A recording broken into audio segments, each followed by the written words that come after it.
You may have a research interest that falls into different departments. So when or before you begin your school search, you don't have to be so specific as to say, I did my bachelor's in biochemistry, I did my bachelor's in pharmacy, therefore your research interest can fall into different disciplines or different departments, I would say. So when you begin to start your school search, don't be so like, it's biochemistry, therefore, if I'm searching for schools, then it's under like biochemistry. You might find out that it might run into different disciplines. And then under what fields of study am I likely to find supervisors with similar research interests, which is also in line with what I previously said. So you find that although I'm coming from this background, but I'm finding a supervisor that we have similar backgrounds or we have similar research interests, but you find that they are in slightly complementary, I would say, disciplines. So those are the things that you should know before you begin your school search, the countries that you're interested in. And before I start, like, how do you even begin your school search? As much as a lot of people would say, oh, I want to go to the US, I want to go to Canada, I want to go to the UK. It's important for you to know that there are other study destinations outside of these big three. There's Asia, which is really good. We have like top universities in China and in South Korea. I know Peking University, I know Tsinghua universities. These are very good universities. And the thing is, as much as we try to say, I want to go to the US, I want to go to the US, sometimes the way the trajectory of life is that not everybody will go to the US, not everybody will go to Canada. You can go and you get your master's degree, for example, in China, and you can get your PhD because you're probably doing your master's in like a top 10 or a top 20 university in the world. Then you can get your PhD outside of China. You can pivot from there to go any other place in the world. You can move to Europe. Typically, most people go to the UK, but then there's Switzerland, there's Sweden, there's Finland, there's Norway. There are other European countries with very good quality of education that you can go to. So as much as you would want to apply in the US, you want to apply in Canada and UK, do not put the entirety of your energy just in these places. Spread your tentacles, spread your applications in different continents in the world. And then you can always move from there. You can always pivot from there. Just hold that.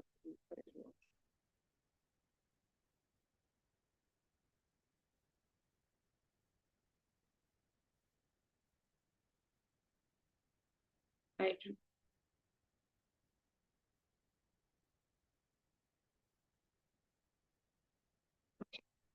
And also, before searching, it's important that you get either a notebook, but then the world is very tech savvy. So then I would also advise, besides a notebook, always have an Excel sheet or a Google spreadsheet to write your findings.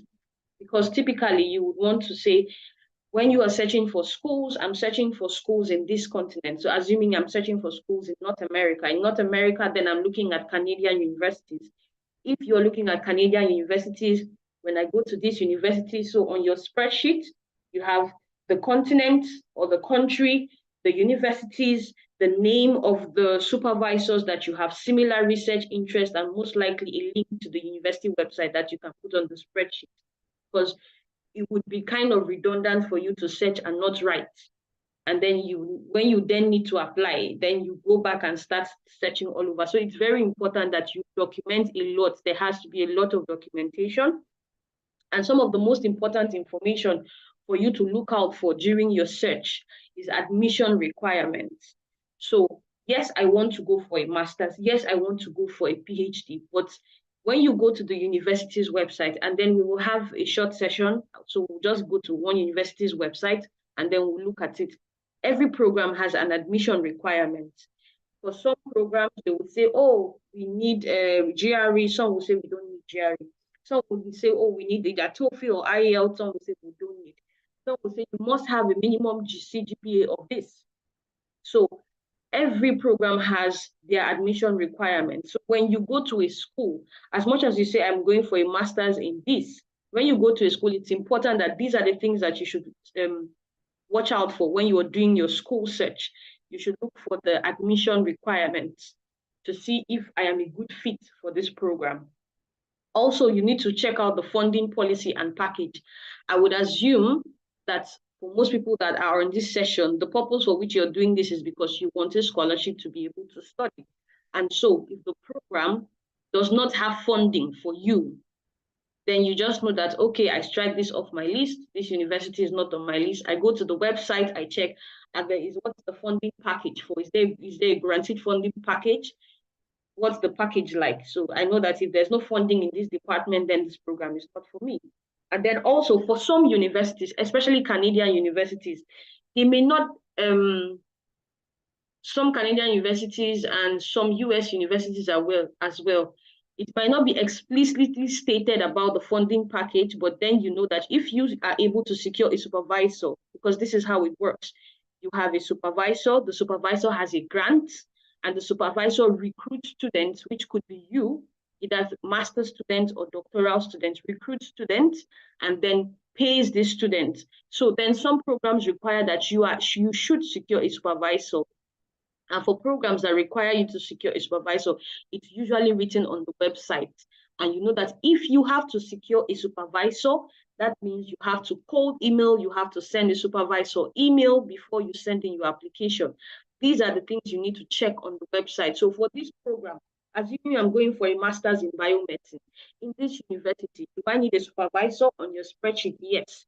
And then you can look for supervisors that have similar research interests and say, oh, I have seen these supervisors or 3 supervisors that have research interest in this, research interest in that, research interest, we fit, and then we go together. There are also some programs, even doing the same masters in biomedicine or public health, and then you go to some schools and they're like, no, for this program, you do not need a supervisor. So you need to ensure and check that for schools that I need a supervisor, for schools that I don't need a supervisor, you write them down, you differentiate them, as well as supervisors with a similar research interest. So for example, someone like me, my research interest is breast cancer epidemiology, and then I'm in the public health field. So it is a bit off for me to say, okay, I found a school, yes, I meet the admission requirements, okay, yes, they have funding, yes, I need to secure a supervisor, yes. Then I find a supervisor, and the supervisor is probably interested in indigenous populations. Assuming maybe like in Australia, the supervisor is interested in indigenous populations, and then I'm interested in breast cancer epidemiology. And we are looking at 2 different things, and I'm sending the supervisor a cold email saying, oh, I would like you, blah, blah, blah, but my research interest is in breast cancer. Supervisors are just like, what's going on? So you're not a fit. So it's important that you find supervisors that have similar, not necessarily the same, but a similar research interest. And then you also have to check, does the program require me to pay an application fee? And I would say this is very continent dependent. In Europe, in a lot of Europe, let me not say in a lot of European countries, but in Europe, we usually don't pay a lot of application. We don't, I would say, some European countries, especially for PhD, nope, because it's usually like a job. So you just apply, for your PhDs without application fees. But I know that in the US and in Canada and even in South Korea, I had applied before to South Korea, and the university I applied to, I don't think I even paid an application fee. So it's different. So then you have to check, because as much as you say, I want to apply to this number of schools, you also have to look at your finances, because you might need to take some standardized tests. You might need to take your test of English for foreign languages, your IELTS. You might need to take all of that. That costs a lot of money. So you should know that I'm going to pick maybe 5 or 6 schools which I'm going to apply. And I'm going to apply. And when I'm applying to these schools, I have to ensure that if they have application fees, I'm able to pay these application fees. I have checked that I am the best fit for that program. That is, I meet the admission requirements for that program. I have checked and I have guaranteed that there's a funding package available for these programs. If I need to secure a supervisor, at least I have done so. If I do not need to secure a supervisor, you have checked and ensured that that is okay. And also, we also have application deadlines, especially for people that are interested in funding. So you might sometimes, when you go and search in a school, you find that there are different deadlines. So they will tell you, okay, this is a priority deadline for funding. So if you're interested in funding by this date, you should have sent in your application if you're interested in funding. It's important that you check that. And then it's also important that for some schools, they also have deadline for international students. The deadline for international students and the deadline for the students that are already resident in the country are quite different. And so these are some of the very important things you have to ensure that you check when you are searching on the school's website, as well as information for international students. So you go to the website, you go through all of these things that I have mentioned, but sometimes there are also some specific information for international students. It's important that you check. And when you go through the website, you've read through the website, and then you still have questions and you're not really sure, there's usually a graduate coordinator, and they usually have the emails of graduate coordinators of almost every program for which you can send an email to. If there is something that you are confused about, if there's something that you're unsure of, you can always send a mail to the graduate coordinator. Okay, and then now we come to this, which is typically how to search. There are multiple ways to search. So first of all, it's Google. I understand that it can be searching, school search can be very time consuming and very exhaustive because there are a lot of universities. If you're looking only at the US, they probably have over 2,000 universities in the US. In Canada, they have a lot of universities. So imagine you have to go through all of these universities' websites and search them, go down to the programs departments, search the supervisors. It can be time exhausting and it can be a lot, but these are some of the strategies that can help you. It is still time consuming, but that's the effort you have to put in. Nothing good comes easy. So the first one we start with is by using Google. And then you use Google with the keywords in Google. So you cannot just say, you can't just say biochemistry this.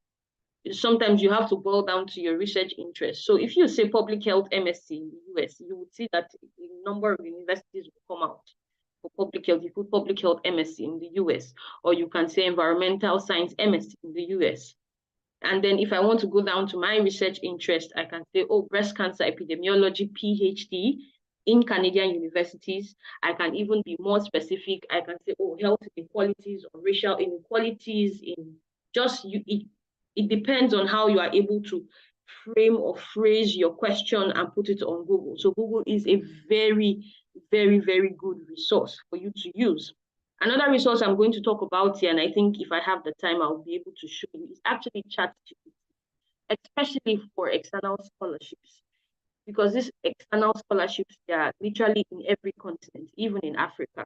So you can go to ChatGPT and then you can put on ChatGPT, list of master scholarships in Europe, list of master scholarship in the United States, list of master scholarship in Canada, and then it gives you a list of these scholarships, and then you can then begin to check on them individually. Oh, then it gives you a list, Commonwealth Scholarship, Fulbright Scholarship, the SI Scholarship. It just gives you a list.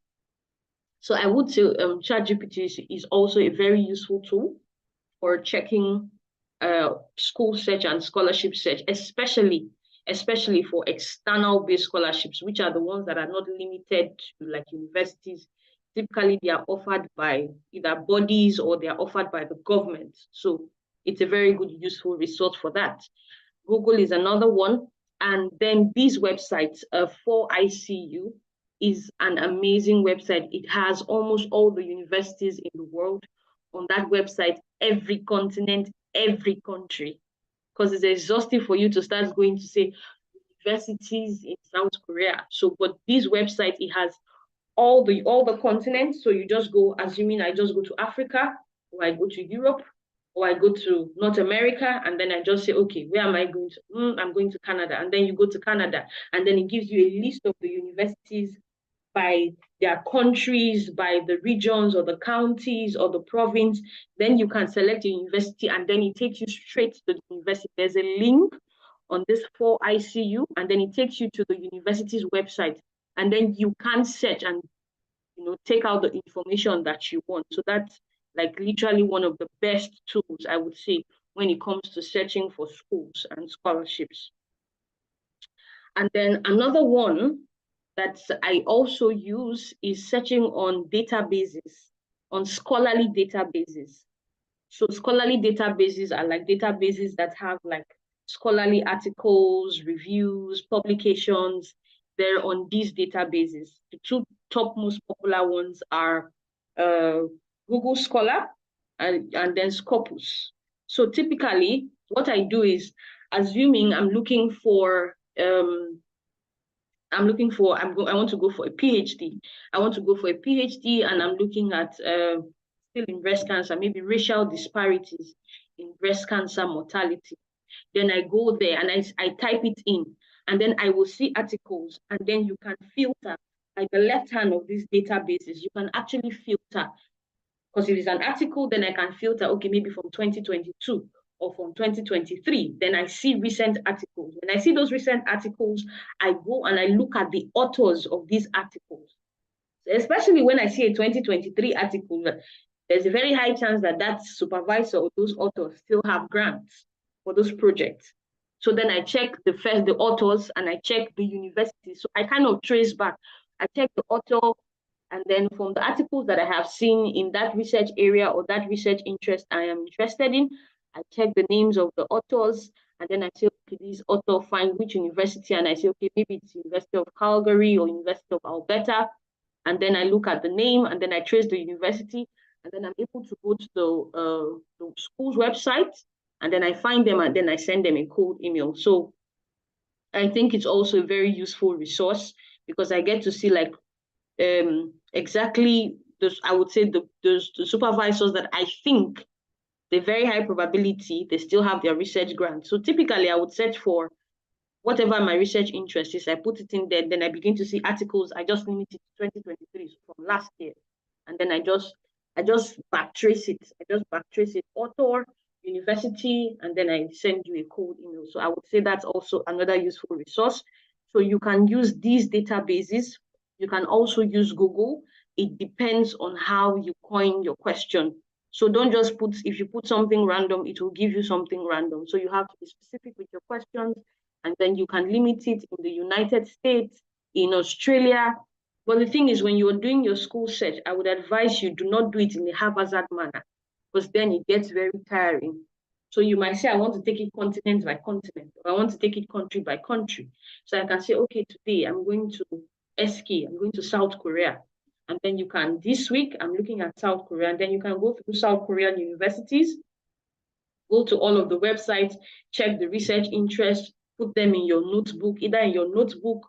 If you're sometimes you might not be with your system, or you feel like, oh, using a spreadsheet on my phone is so tiring. I know that WhatsApp now has a feature where you can send messages to yourself. So if you get a supervisor with a similar research interest, you can just copy the link and send it to yourself.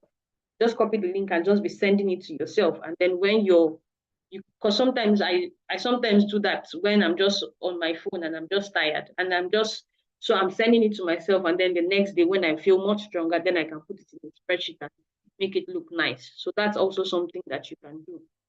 And typically that's what you do for school search or scholarship search. But now I'm going to do a session. Okay, then now I'm going to make a live session so we can see how to search for schools, and I'm going to use the 4ICU website. Okay.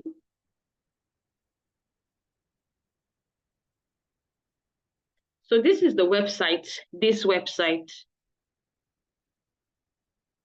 Just hold on a bit. Good. So this is the website, the 4ICU website, and then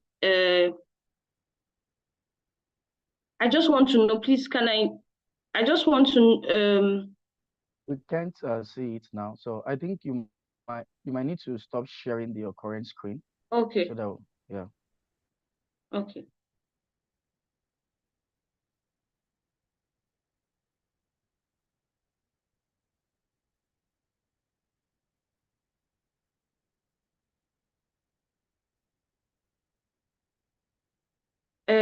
Please, can you see it now? Perfect. Yes. Okay, thank you. All right, so this is the 4ICU website, and then these are the different, and then it shows you universities here by the different continents. And so you just come here, North America, Latin America, Europe, different countries. So I'm just going to do North America, assuming I'm doing North America, and I want to go to our B, Canada. So then you see that there are different universities, and these are universities by provinces and territories. And then I come to Alberta. And in Alberta, we have University of Alberta, University of Calgary, different universities. And then I come to University of Alberta. And then when you come down here, where you see this University of Alberta, this is just a link to the website, the school's website. So you just click on this, and it takes you to the school's website. Good. And it takes you to the school's website. So now we're on University of Alberta's website. And then there are different things here on the dashboard: admissions and programs, colleges, research, different things. And so now I'm there on the website. Now there's graduates, there's undergraduates. So assuming now I'm on graduates and I'm looking for graduate programs. And then I come to explore programs.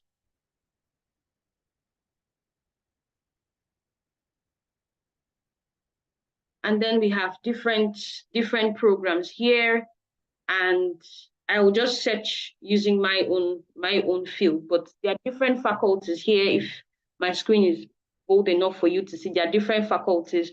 So whether you're in nursing, any of the health sciences, engineering, education, business, agriculture, you can come to the faculties here, but then I'll come to public health.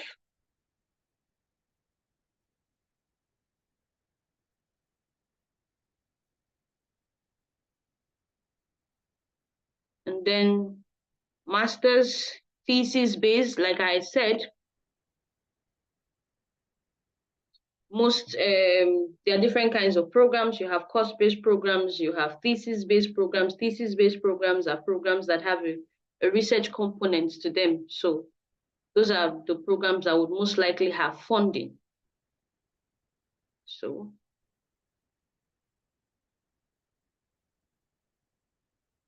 and then I come here. And then now I am on the website. That's the program website.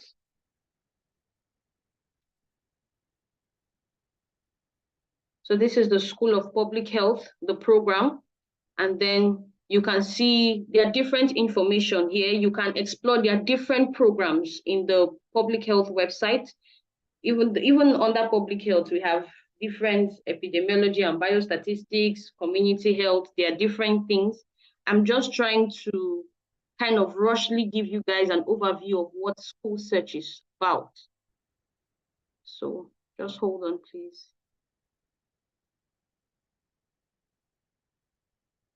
Then we can explore the programs here.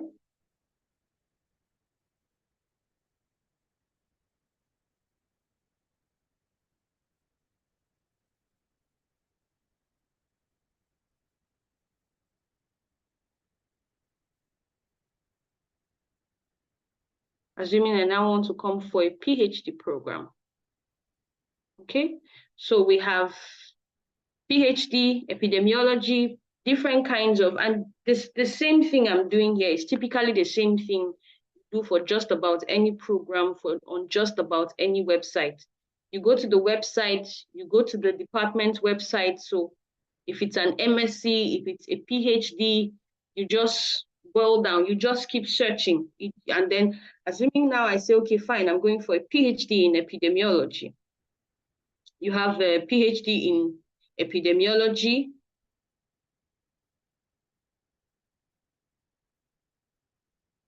And then you have on the website, you have emails, phone number, and then you have researchers and supervisors for this program.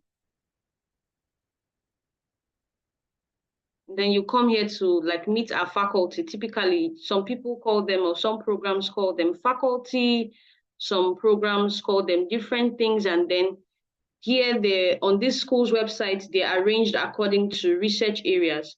So now I'm coming to here, epidemiology.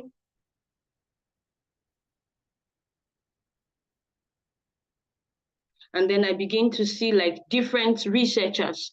I can see that this person, this professor is investigating this professor is investigating this professor is investigating this. I see different supervisors. Now, these are the supervisors that have the grants that I want. These are the supervisors that can fund me. These are the supervisors that if, assuming now I'm interested in, let me just pick one of them. So this supervisor now, I can see here that, okay, this is his contact, this is his email. So if I go through his profile and he says, oh, my research interest is focused in clinical epidemiology, and I begin to see diabetes, heart failure, and in whichever school's website, they will always put what their research interest is in. And I see that, okay, this is someone that's, I'm interested. Then I have his email. Then I can send him a cold email. And then from here, I know his name. And then I can see that, okay, I can check his publications.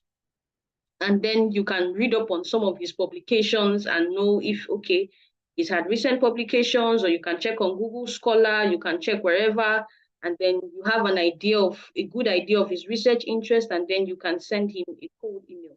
So typically, these are like the things that you also search for. So you go to the school, you search for the supervisors, you check for the research interest, the program you want, you check for the research interest, you go through the supervisors, you check, okay, do they match my research interest?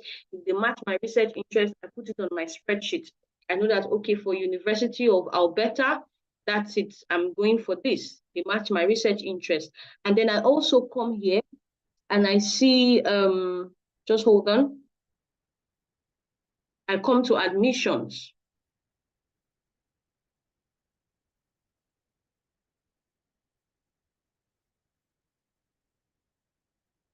Sorry, I don't know why my system is. And then I come here and I come to what is needed, what is required. What is needed, what is required. So then admission requirements. I want to know, am I a good fit for this program? And then they say, okay, this is what we need. We need that you should have had, for the MSc programs, you should have had at least a bachelor's degree. You should have a bachelor's degree. You should have a GPA of at least 3.0 out of 4.0. You should also have an experience. It's a preference will be given to those applicants with experience in a public health related field. There's also program requirements for people that are going for a PhD. And they say, okay, you should have a GPA of 3.4 out of 4. You should have a master's degree. So you know that, okay, then for this program, it's not like the US where this is not the kind of program, or for this school, I can't use a bachelor's. I don't even think it's common in Canada. It's common in the US. I cannot use a bachelor's to get a PhD here. I know that if I have a GPA of 2.5 out of 4, might be a difficult stretch. It's doable in some cases if you have a very good interaction or a very good relationship with the supervisor that you send a mail to, and they see that you have good experience, either research experience, public health experience, and it's just the GP. Then they might be like, okay, then we can maybe probably bypass that. And then they also talk about experience as well. And they say, like I said, typically, if a program wants you to have a supervisor, it's usually stated. So they say for PhD applicants, before being accepted, you must identify a supervisor who agrees to supervise your thesis research. So these are some of the things I talked about. And we also have application deadlines as well. And we have for the course-based programs, for the MSc programs, they also give you information about the English language proficiency. So if you're going to submit an English language test, for those people that are exempt from it, the scores that are needed. So these are the things that you use to search for schools, for programs, for scholarships. And typically in Canada, University of Alberta, there are about 15 universities in Canada, which are the schools that have like the most scholarships. And so most of their programs are typically funded. Their research-based programs, of which University of Alberta is amongst them. So it's important that when you go to a school's website, these are the things that you are searching for. You are searching for, do I need a supervisor? You are searching for the admission requirement, what is required, what is not required of me? Do I have, if assuming now I want to check and I just want to assume now that I am in Nigeria. So let me check this English language proficiency. Do I need it? Do I not need it, as assuming as maybe like in Nigeria? I really don't know why my system is a bit slow.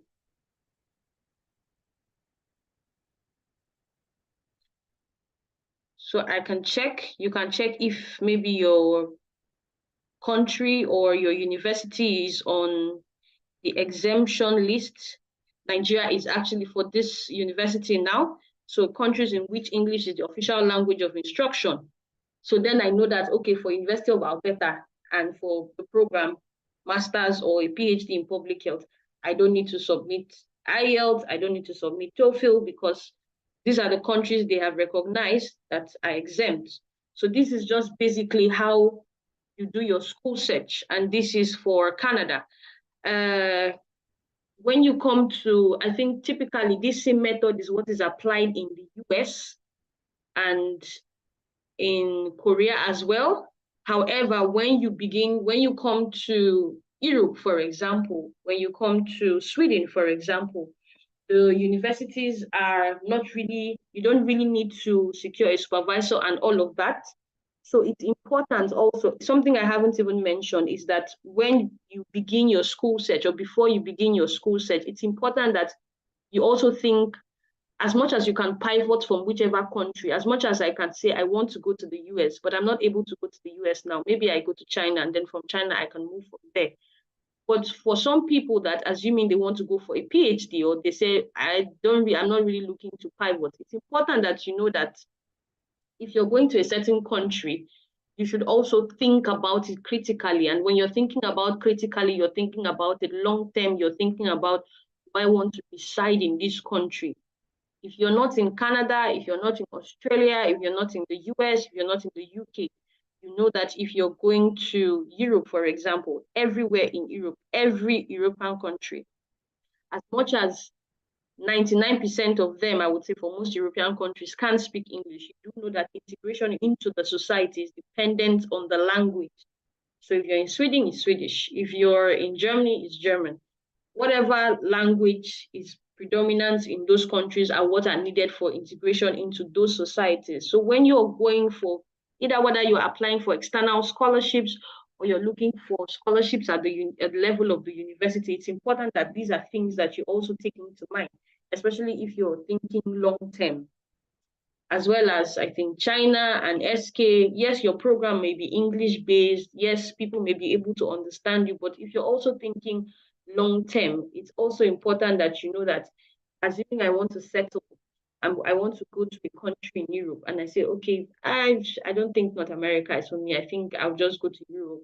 It's important that you know that integrating, because I think that as much as we want to study, we want to search for schools and all of that, all of these things are tied to our future goals. So you know that if you're going to study in these places and you want to settle in these places, it's important that you know that at the end of the day, the language that is dominant in those areas, yes, they're very good at English as well, but the language that is dominant in those areas, I have to learn them.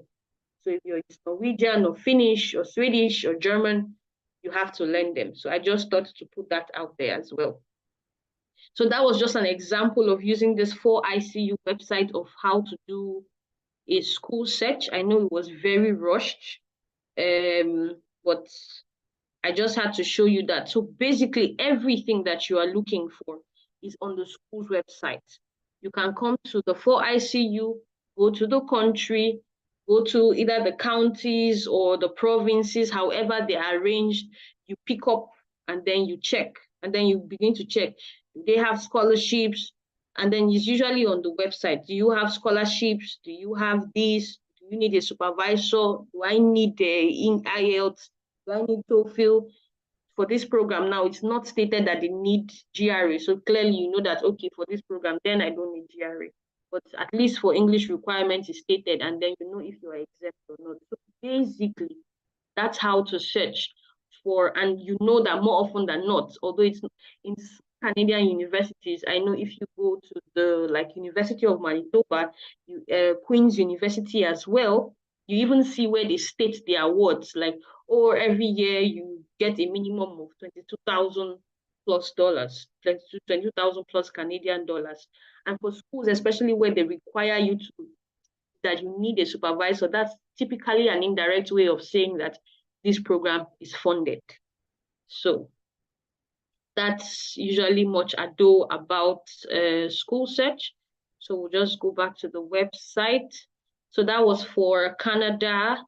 And I don't know, I don't really have a lot of time. I think I'm almost out of time, but it's the same thing for, I could just quickly show you guys for even Asia.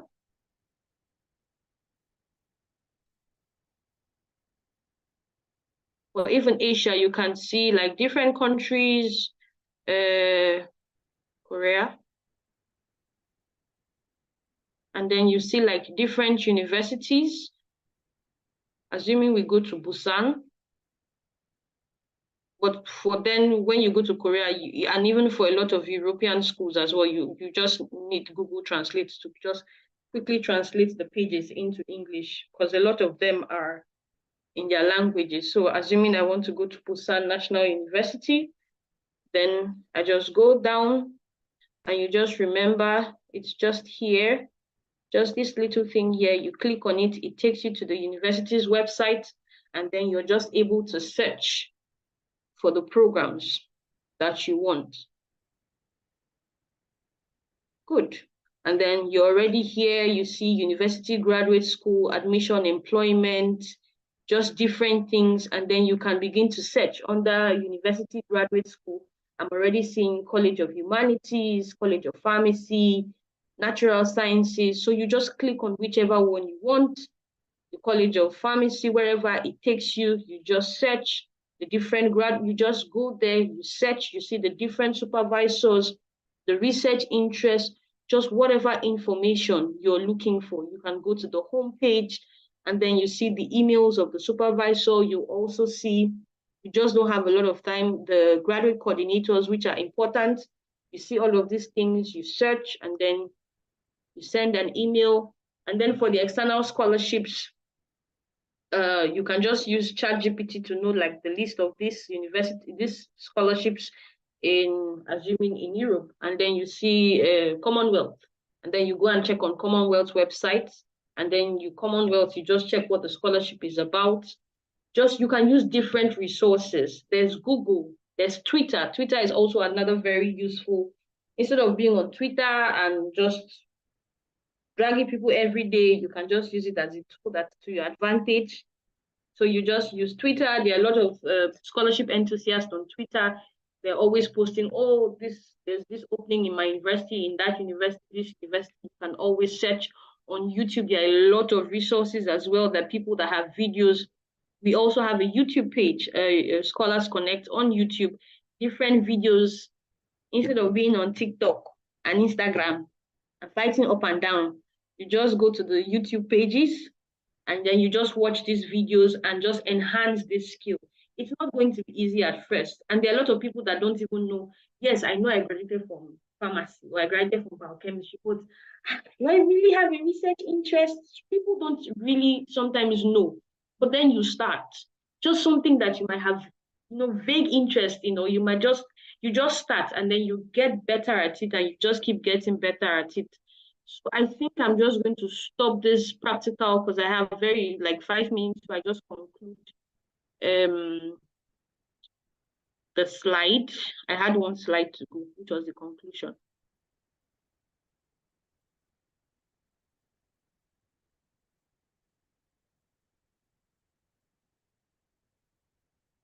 Mhm. Okay, so these are the things that I have already said. So I'll just reemphasize on them that you should remember that research-based programs are more funded than course-based programs, depending on the country, depending on the continent. I would say this is very applicable in US, in Canada, and even in Europe. In Europe, every PhD position is funded. Let me not say the entirety of Europe, most European countries, every PhD position is funded because it's just a job. It's like a job. You get a PhD, you even get a work contract.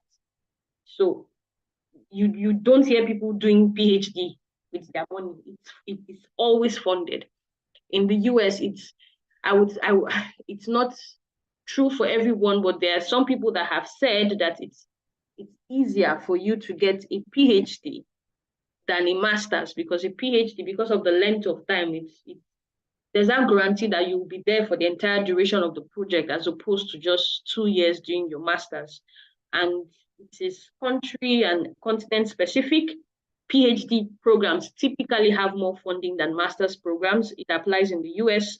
And I also said in some European countries, all PhD studies are funded. Prepare to spread your school search. Don't just say it is Canada, it is US, it is UK. Just spread your tentacles. There are really amazing universities all over the world. In China, in South Korea, in Sweden, we have Karolinska, which is, way up there. In Switzerland, in the Netherlands, we have the really good, in Germany, really brilliant universities all over the world. I understand that you want to go to an English-speaking country, you want to in it, but you can always pivot. You can always pivot. And then don't forget to take down notes. It's a process that you have to document a lot. So don't forget to take down notes. Don't forget to put your sheets, the links, the link to the supervisor's webpage with the research interest, everything should be orderly. Else it becomes really, really cumbersome for you. And then you pay attention to the program requirements. You don't see that assuming a program, you're going to pay application fee of $150, and then you're seeing CGPA of 3.4 out of 4, and you have a CGPA of maybe like 2.7, and then you don't have IELTS, you don't have TOEFL, you don't have GRE. Your research interest is not just a sprinkle, and you say, I'm going to apply, I will get it.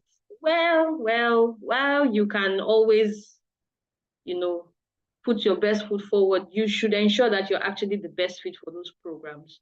So if you're saying that your GP is off by a few marks as opposed to what is required, you should come very strong in the other areas, in your essays, in the other documents that are required, either your statement of purpose, your letter of intent, the other documents that are required for you, because the application is a very wholesome thing.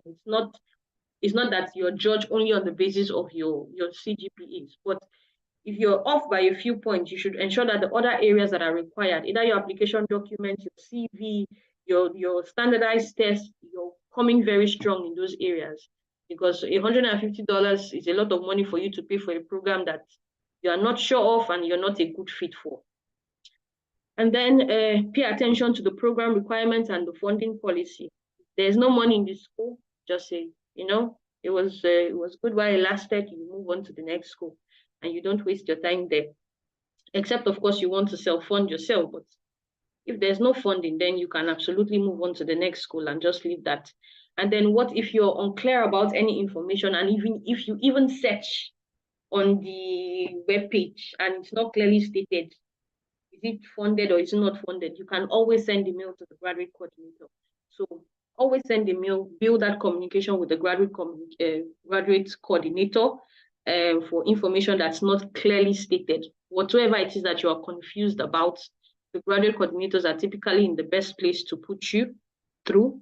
Remember, Google, Twitter, YouTube, they are your best friends in the scholarship journey. And I think that is the end of my presentation. So thank you everyone so much. I want to say a special thanks to Comfort and God Service. These slides were fully adapted from their previous slides. So then I have to thank them and appreciate them as well. Thank you, everyone. All right, thank you so much, Rachel, for that wonderful presentation. I really enjoyed it. You know, uh, I mean, it didn't occur to me. I've used ChatGPT for so many things, but it didn't occur to me that I can actually use it to get those hidden scholarships. Thank you so much for that. So please, this point, if you have any question, we're gonna take questions for the next 40 minutes, because we have to wrap up this session by 12:15. So, sorry, I'm talking based on my own time. By that will be 6:15 Nigeria. So please go ahead and ask your questions in the chat box. I will read the questions out, and our speaker, she's gonna respond to the questions. Yeah.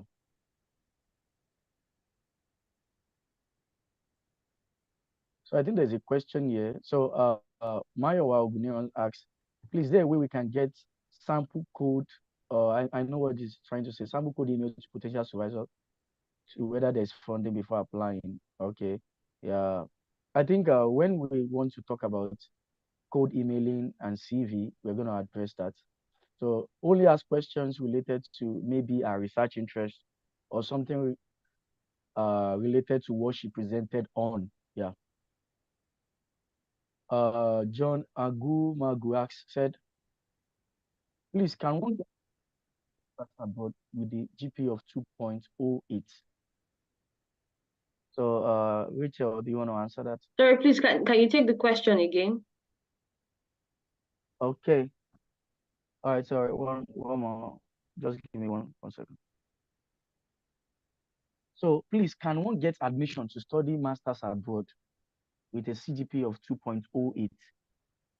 Absolutely. Absolutely. Like I said, admission is not dependent on just that one metric, which is your CGPA. It's dependent on the number of things. It's dependent on your research experience, the other documents you have to submit. And I think that if you know that your GP is low, then ensure that you take standardized tests, take your GRE, take your test of English for foreign languages or IELTS. Do other things to boost your profile and make your profile competitive. Don't say, I just have the GP. There should be other things in which you are coming strong in. So just that GP should not stop. You can put strength in other things as well. So absolutely, yes. All right, so let me check another question.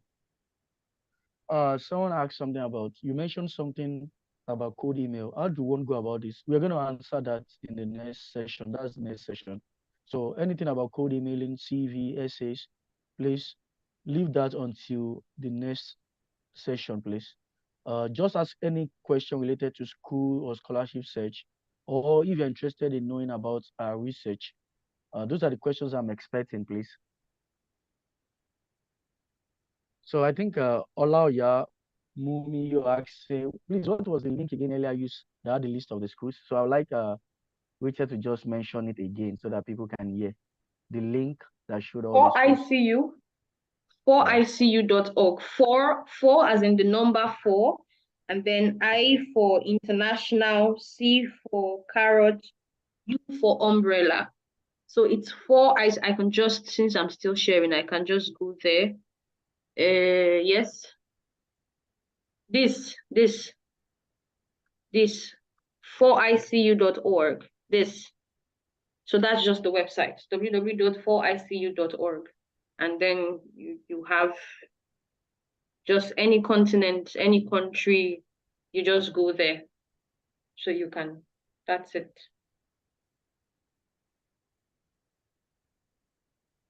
All right, so let me go to the other questions. All right. So someone is asking this question. I don't know how best Rachel can answer this one. Please, which one is better, Erasmus or US scholarships? Which one is better, Erasmus or US scholarships? That's dependent on I think it's very individual specific. Because if you ask me now, I have a bias towards the US. So I would say Erasmus. But if you ask other people, they would say the US. It depends. I think in terms of the funding offer, it's typically the same. In terms of the funding package, it's typically the same. So it's just that Erasmus seems more prestigious. But in terms of the money, it's typically also the same like other scholarships. And then for an Erasmus, you can do your master's in like 2 countries. For also an Erasmus scholarship, the visa, you can tour the Schengen area. So I just like the European area. But then when you finish your program, depending on the second European country where you're doing, they are like, when you finish, can I leave the country? Can I get a post-study permit? There are other things you have to consider. There are a lot of things that you have to consider. So I would say it depends very much on the individual. All right, thank you so much, Rachel, for that. So someone asked this question. I've been in the field since 2018. I have good grades and professional experience of 2 years, but no app, but no publication. How can I increase my admission chance? Or which course? The person did not mention the, yeah, Okay, we can, but if yeah, it's for, even if it's for a master's, even without a publication, if you have very good research experience, even without a publication, you can very much land a scholarship, even without a publication. You have very good grades, good research experience. I mean, like for example, in Sweden, there's the Swedish Institute scholarships.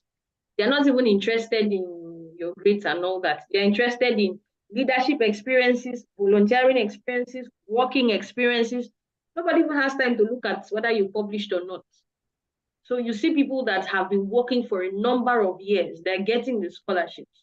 So it's dependent, very, very dependent. And you should know that scholarships, it's not tied to because you published or because you did. It's a lot of things are considered in the process. Publication, GP experiences. So if you have good grades and have good experiences as well, I think you're good to go. all right. So we're gonna try to answer as many questions we can uh between the time that we have.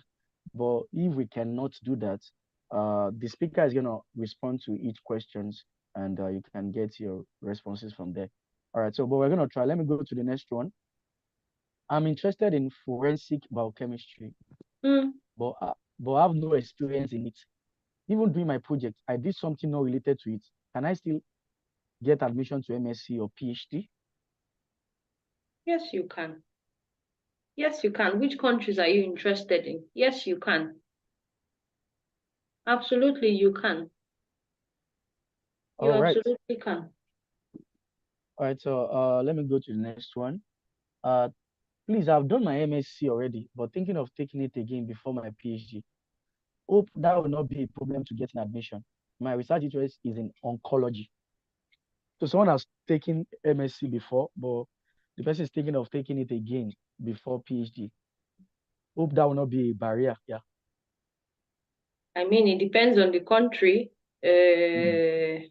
And if are you changing research fields or, but yes, absolutely. If you took a master's before, you can take another master's again. But then you also have to be careful because there are some programs, like I know there's a scholarship that's currently ongoing in Netherlands. And for people that are applying, they'll tell you, oh, if you have a master's and you want to. So sometimes you might need to withhold that information from them that you have the previous MSc. But for a number of Mm. countries, they really don't care. So you can That's true. absolutely do that. Yeah. Just to add to that as well, yeah. For example, I've seen a lot of people do that. They have masters and they will now apply for bachelors in the US just because they want to use the opportunity for immigration potential. Sometimes you will be given the admission, but while you're doing the visa, because it's not only just about the admission, it's about, how do I get to the country? So even if you get the admission, for example, most visa officers at the US Embassy always frown at it. They will ask you questions. You have a master's already, especially if you put the information out there. Why do you want to do a bachelor's? You must be able to justify it. And sometimes a lot of people have experienced, rejections. So please just oppose your decisions based on all these realities. Yeah. All right. So I think we're gonna take two more or three more. Let me try. All right. Assuming one have a research interest in a topic like zinc psilocybin, and the person you want to collaborate with is on silicon psilocybin, will the person be accepted? No, but it's different. it's your interests have to match. Like I cannot be interested in Eba and you're interested in, I Fufu. don't know, Semu. Although they are both grains, but the funding is towards this. You have to understand that this is what they are funded for. And so they cannot now leave silicon and start working on zinc. So you just have to try and find someone in your area. All right. So I think the only addition I'm going to add to that is that, that can be a pivot for you, like an experience. For example, uh, I worked on Housefly. This is an hypothetical situation. I worked on Housefly uh, as an undergraduate student, but I'm interested in mosquitoes. I can use that as a leverage that, oh, I've had experience working with insects, but I want to go away from, mechanical vectors like houseflies. I want to do more of, blood feeding arthropods. You know, that is the only way you can. I don't know if I'm speaking your mind, Rachel. That's the only Yeah. way you can, align those kind of things. But if there are fields that are opposite, I mean, you don't want to try it, because they will prioritize someone that have an experience in that field already. Mm. All right, so let me go again. I mean, I love all these questions coming forward. Yeah.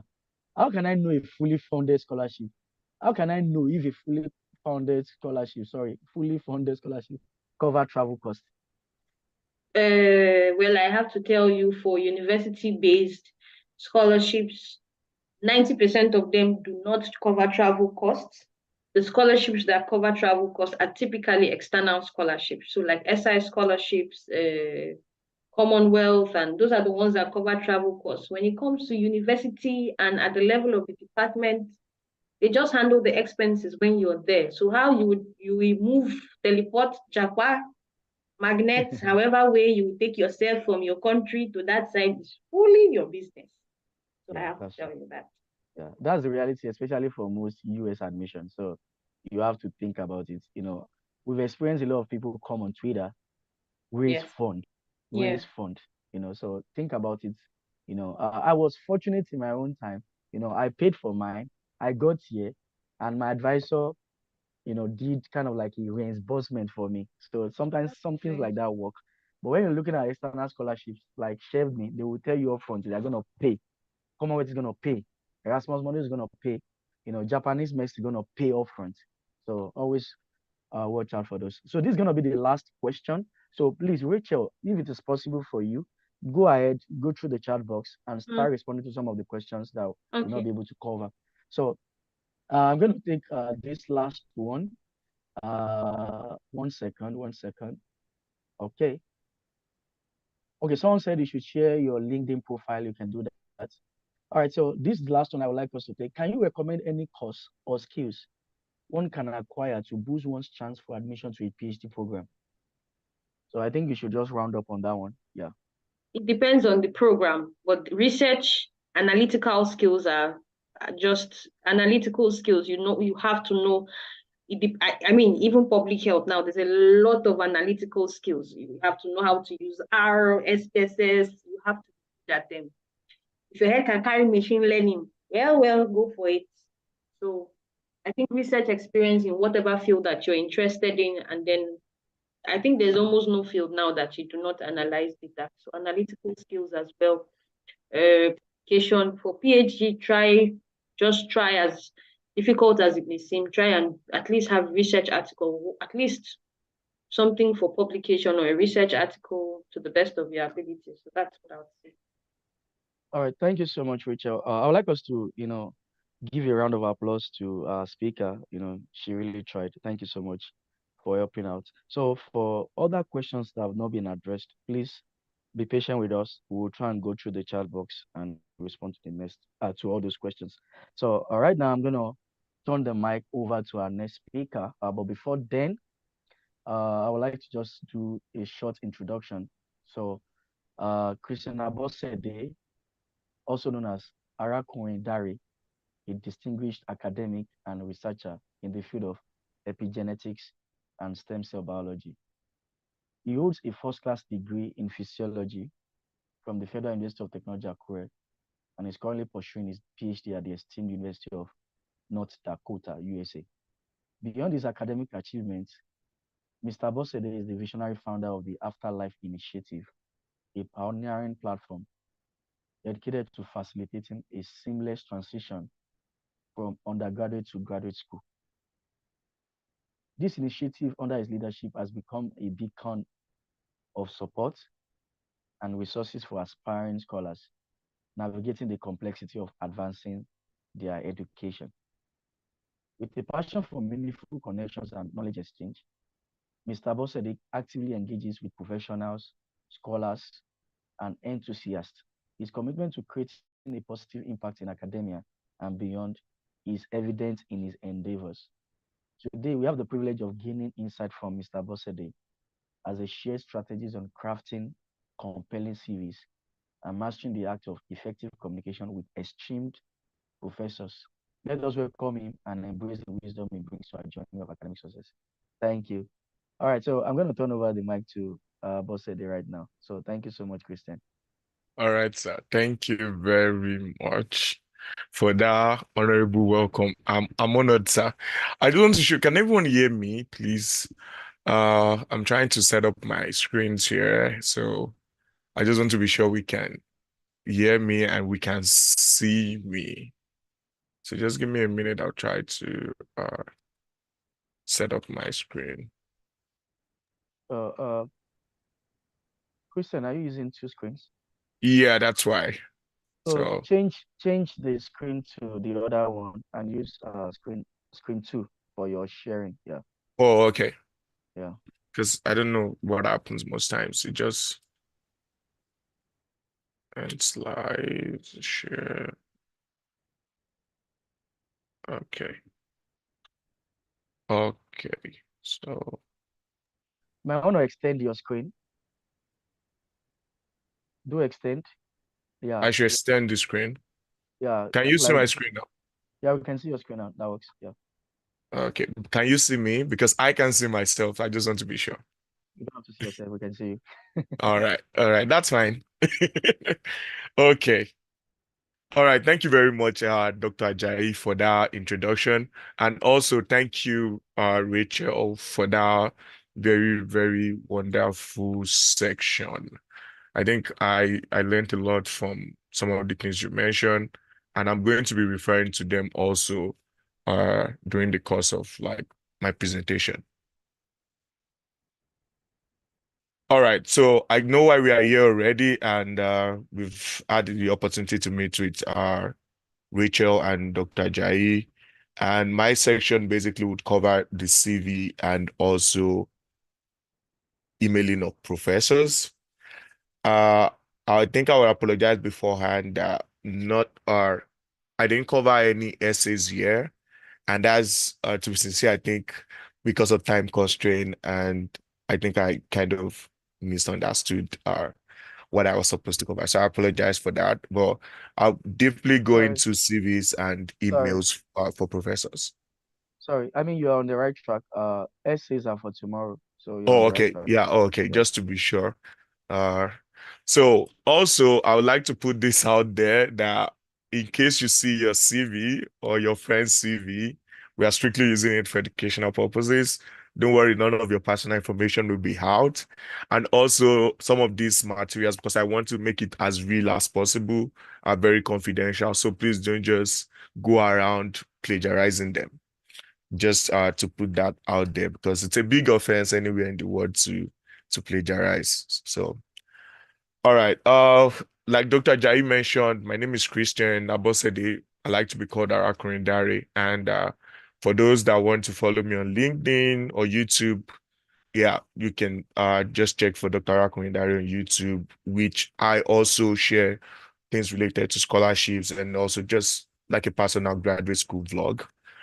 Then on LinkedIn is just simply my name, and my research is on epigenetics and muscle stem cells. If you need to know more about that, you can always like ask me in the chat box. I'm happy to talk about that. So now I'm just going to give brief introduction of what a good CV should be and what is expected. And then we would look at some samples and then we'd do some class activities. So I really hope everyone is here with me. And please, if you are here, just react in the chat box. And I just want to know that people are here and live. So what's a CV? And one thing I just highlighted, and I think everyone should take note of, is your CV needs to be comprehensive. That's like number one thing. Your CV needs to be comprehensive. In addition to that, your CV needs to summarize.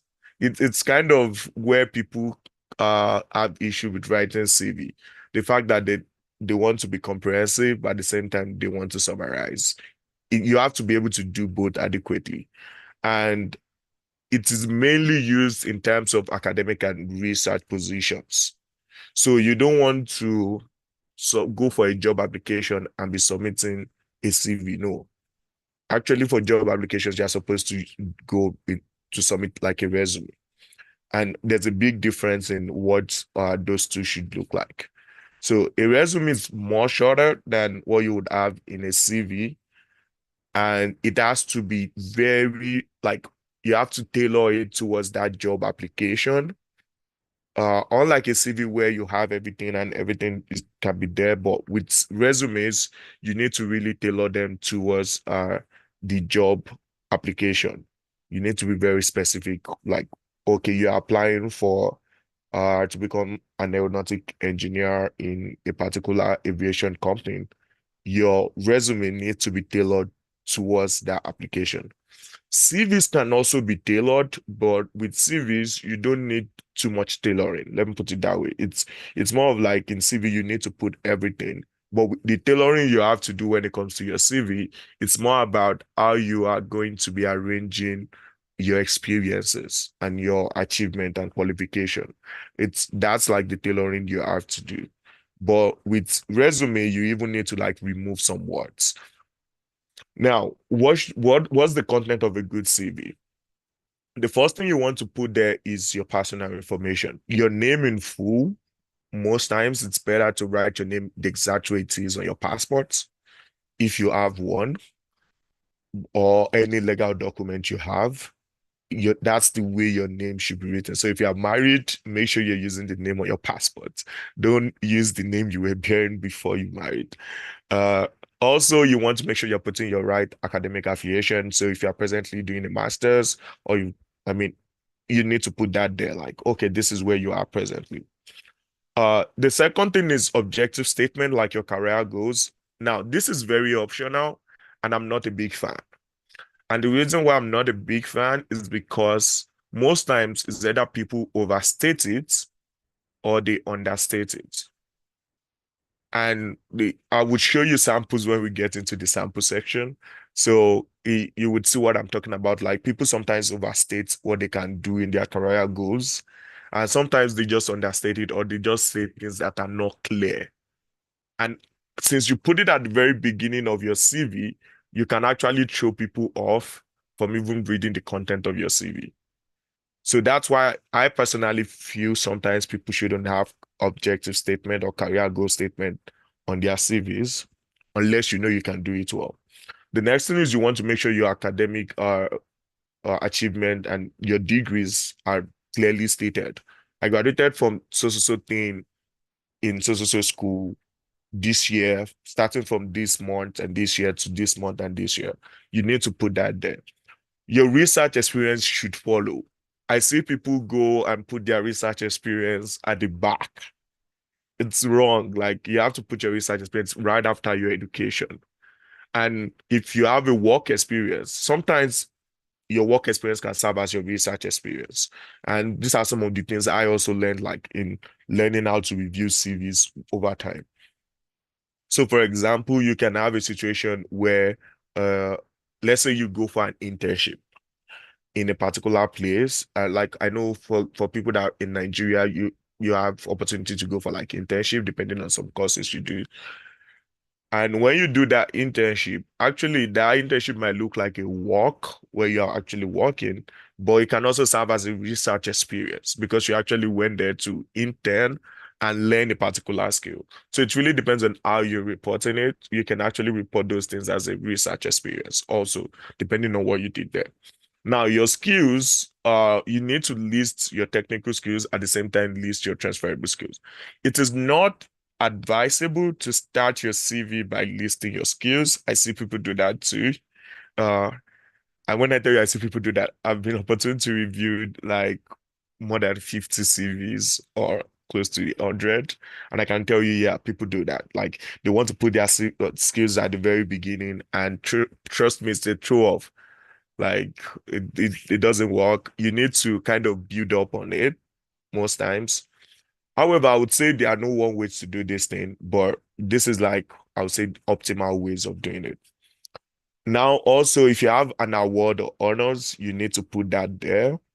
For someone like me, I would say at the time I got my admission, I didn't even have any academic award, to be sincere. I mean, I see people put acknowledgement they get from vice chancellors for being a first class graduate. I think it's valid, but personally, I didn't put it because I don't see it as an academic award. It's a recognition.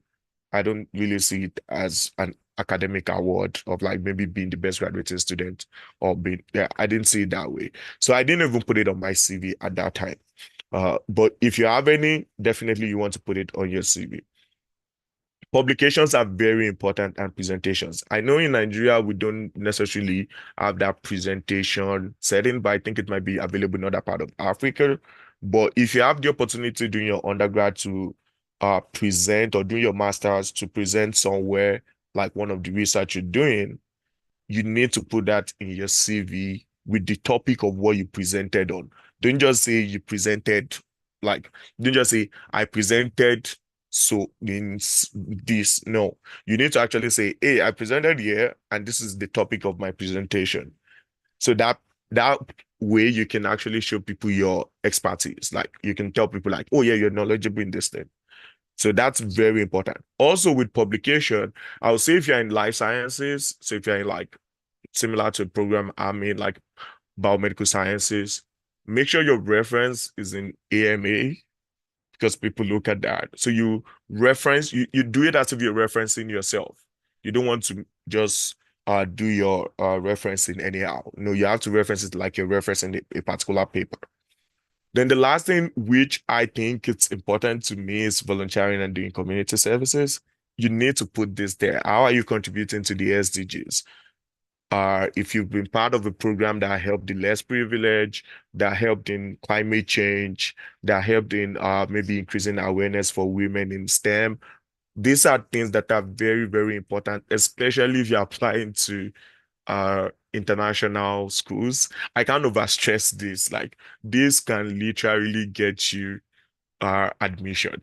Like for me, my CV was like 2 pages long at the time I was applying, and the second page was all volunteering. So SDGs basically mean Sustainable Development Goals, and this is something you can check online to learn more about. This is me reacting to one of the questions in the chat box, sorry. So now I'll go to the common pitfalls I see with people. Now, the first one that is like the baseline for like when you see a CV and it will just be like, oh, okay, it's the inconsistent formatting. So you see someone start with like bold in their name, and the next one they are going to italics, and the next thing they're already on, maybe they start with one font and they go to another font type, or they're using font size 12, then they go to font size 15, then they go back to 20. That is a big throw off. The next one is irrelevant information. It's okay that you were the timekeeper when you were in primary school, but we don't need to know at this stage. No one cares, to be sincere. The fact that you've been able to go through undergrad, no one really care about what you did in primary school. So you don't want to be putting those kind of information there. Another one is unprofessional emails. I would have said people should put their emails in the chat, but I guess that would be maybe too personal. But sometimes you see people use emails like sexyqueen@gmail.com, pablo@gmail.com, when your name is Kunle. There's a lot of disparity that, like, if you send me an email and your email is showing Pablo, trust me, the chances I'm replying that email, it's already like zero. It's even like negative. So unprofessional emails are big throw-ups, like big throw-ups, very big. Uh, the next one is addresses. Make sure you're using your right address because and this relates to your email address and your mailing addresses. Because your mailing addresses are very important, especially if you're applying to like international opportunities. Your emailing addresses are just very important. Like go as much as putting your zip codes on those addresses. Now, the next one is missing contact information. So you put your CV together and you just write your name. No email, no phone number, no mailing address. That's a no-no. Like it's really a no-no. But people don't really do that much. So it's fine. The next one is overuse of jargon. Now, jargon doesn't mean nonsense, it means technical terms that are peculiar to a field, just to clarify that. So I'm not saying the person is using nonsense. Like I mean, the person is overusing the term in the field. So for example, if someone like me want to write my CV and I start by just putting a lot of how will I put it now? A lot of so there's is tone modification and there's a lot of RNA interference and all those kind of molecular biology jargon. If you use too much of it, then you start to throw people off because trust me, the people that would have a look at your application, most of them might not be experts in that field. So you are having like a committee where some of them are actually non-expert of your field. So you want to make sure you're not overusing your field jargon too much. That's one. So the next one is also errors and typos. This also happen a lot. So for example, let's say you are trying to spell something, you misspell them, and that can may or mar what you're talking about. Especially, let's say you are trying to explain a project you did, and instead of saying histone acetylation, you said histone methylation, which are like different things. So you need to also make sure you're like making good representation of whatever you're saying and you're avoiding typos. Uh, these I already mentioned generic use of objective statements. Yeah, I feel like that's one of the issues I have with objective statement. People just go online and copy one objective statement or see someone's format and just edit and use, and that leads to like the thing sounding so generic and really not useful. Then the next one, too long or short paragraphs. Like I said, your CV needs to be comprehensive but at the same time summarized. So when people look at a particular section, they feel like, oh, should I write a lot of things in this thing to like explain it very well? Or sometimes they just write too small, they just list and just stop it there. Those are like some of the pitfalls I see often. Then the next one I said is lack of tailoring. So for example, if you're applying to a position where, let's say, they mention a lot of research, like they need someone that have research experience, but you've been someone that's so focused on like maybe clinical experience. How do you want to tailor that your clinical experience to a research application? You need to be able to do that. And you can actually still report what you're doing in a research format. So I have a friend of mine who I'm currently helping with application, and he works in a company where he's just like a product manager and he's leading the team. So he's the team lead. So if he's going to report that in the research setting, he can't just go and report it like he's applying for a job. He needs to say, oh, okay, we had an objective or we had an hypothesis that if we change so product or change this panel, the customers will like the product more. Then my team and I decided to use this methodology to achieve them.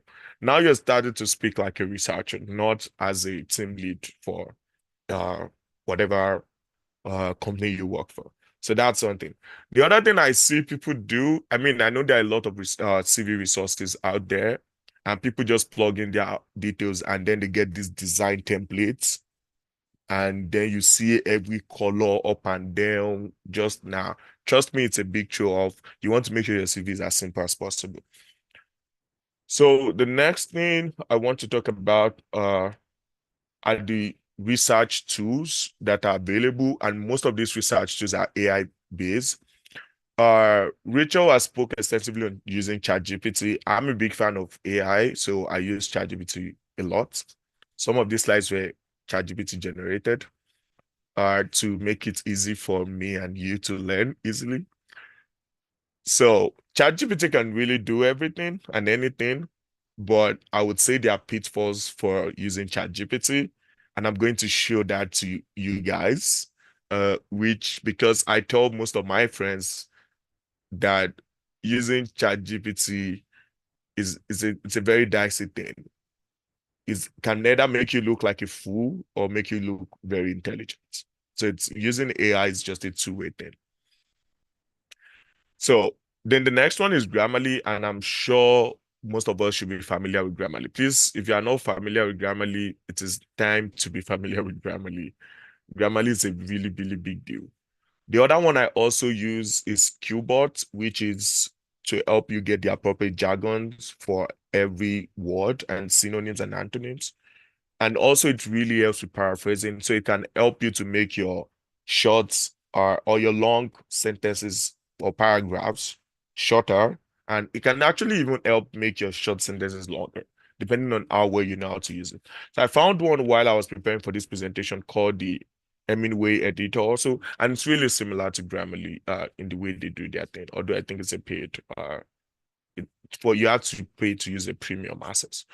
Then there's another one, word counter. Now, this might be very related to writing personal statements and also in terms of your CV. So, for example, let's say they are giving you like a really strong restraint on how many things you should put in your CV. This word counter helps you count the number of words and character you have, and you can easily use that to know how much you need to write or what you need to remove. Now, these are my cheat codes that I've actually been using to help people in getting better CVs. The first one is changing margins, which I'm going to show in some of the samples we have. The next one is using plugins for some of these tools I already mentioned on your Microsoft Word. Then the next one will be paragraph spacing. And I'm going to just make like a demo for these three things I've mentioned. If I forget any, someone please just remind me in the chat box and I'll be willing to share it. So I'm going to show you guys some CV samples, then we'll have like a 3 minute Q&A section. So please prepare your question, put it in the chat box. It's just going to be for 3 minutes, so you might want to start typing your questions now so that we can cover them. So I'm going to be sharing my screen again, just so that I can show you guys what I want to show. Okay. So share.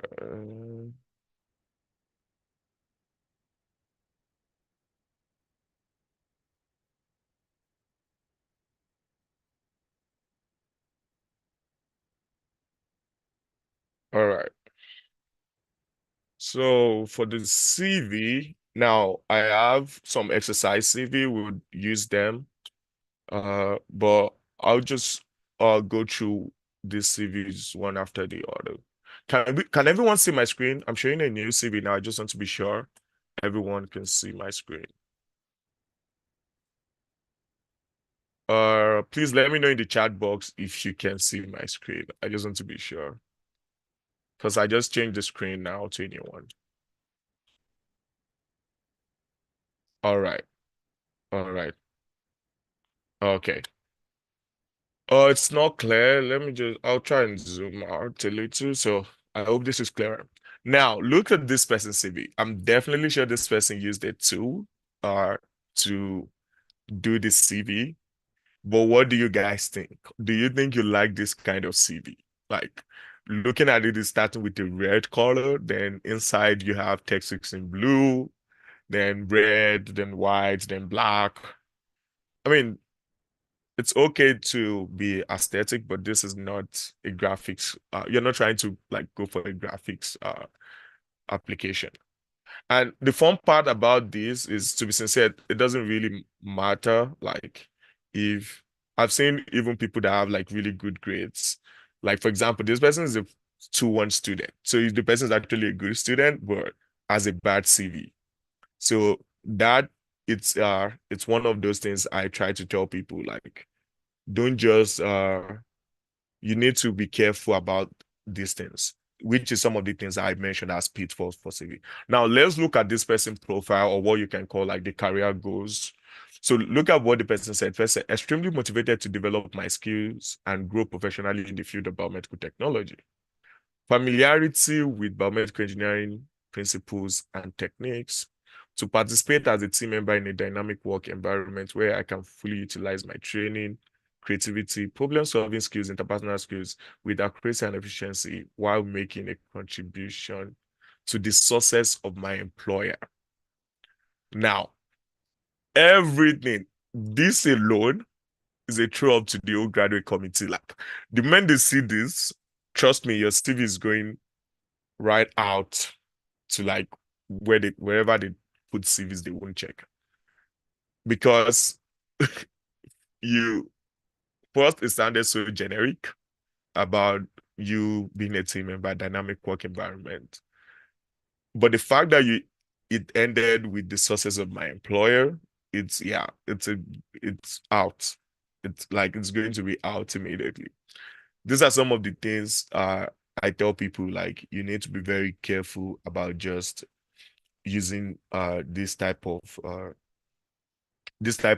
openings in your CV, because they can mean a lot to you. Now, let me see. This is another one. Also, this person, I highlighted their summary. And if you look at this person's summary, recent graduate of Miami Engineering, Federal University of Technology, proficient in this, skilled in this, team player with proven ability to work in fast-paced environment. For me, I think when I checked this, everything sounded okay until this fast-paced environment. Now, it's okay to say you can work under pressure and all those things, but that shouldn't be your career goals or your professional summary, in my opinion.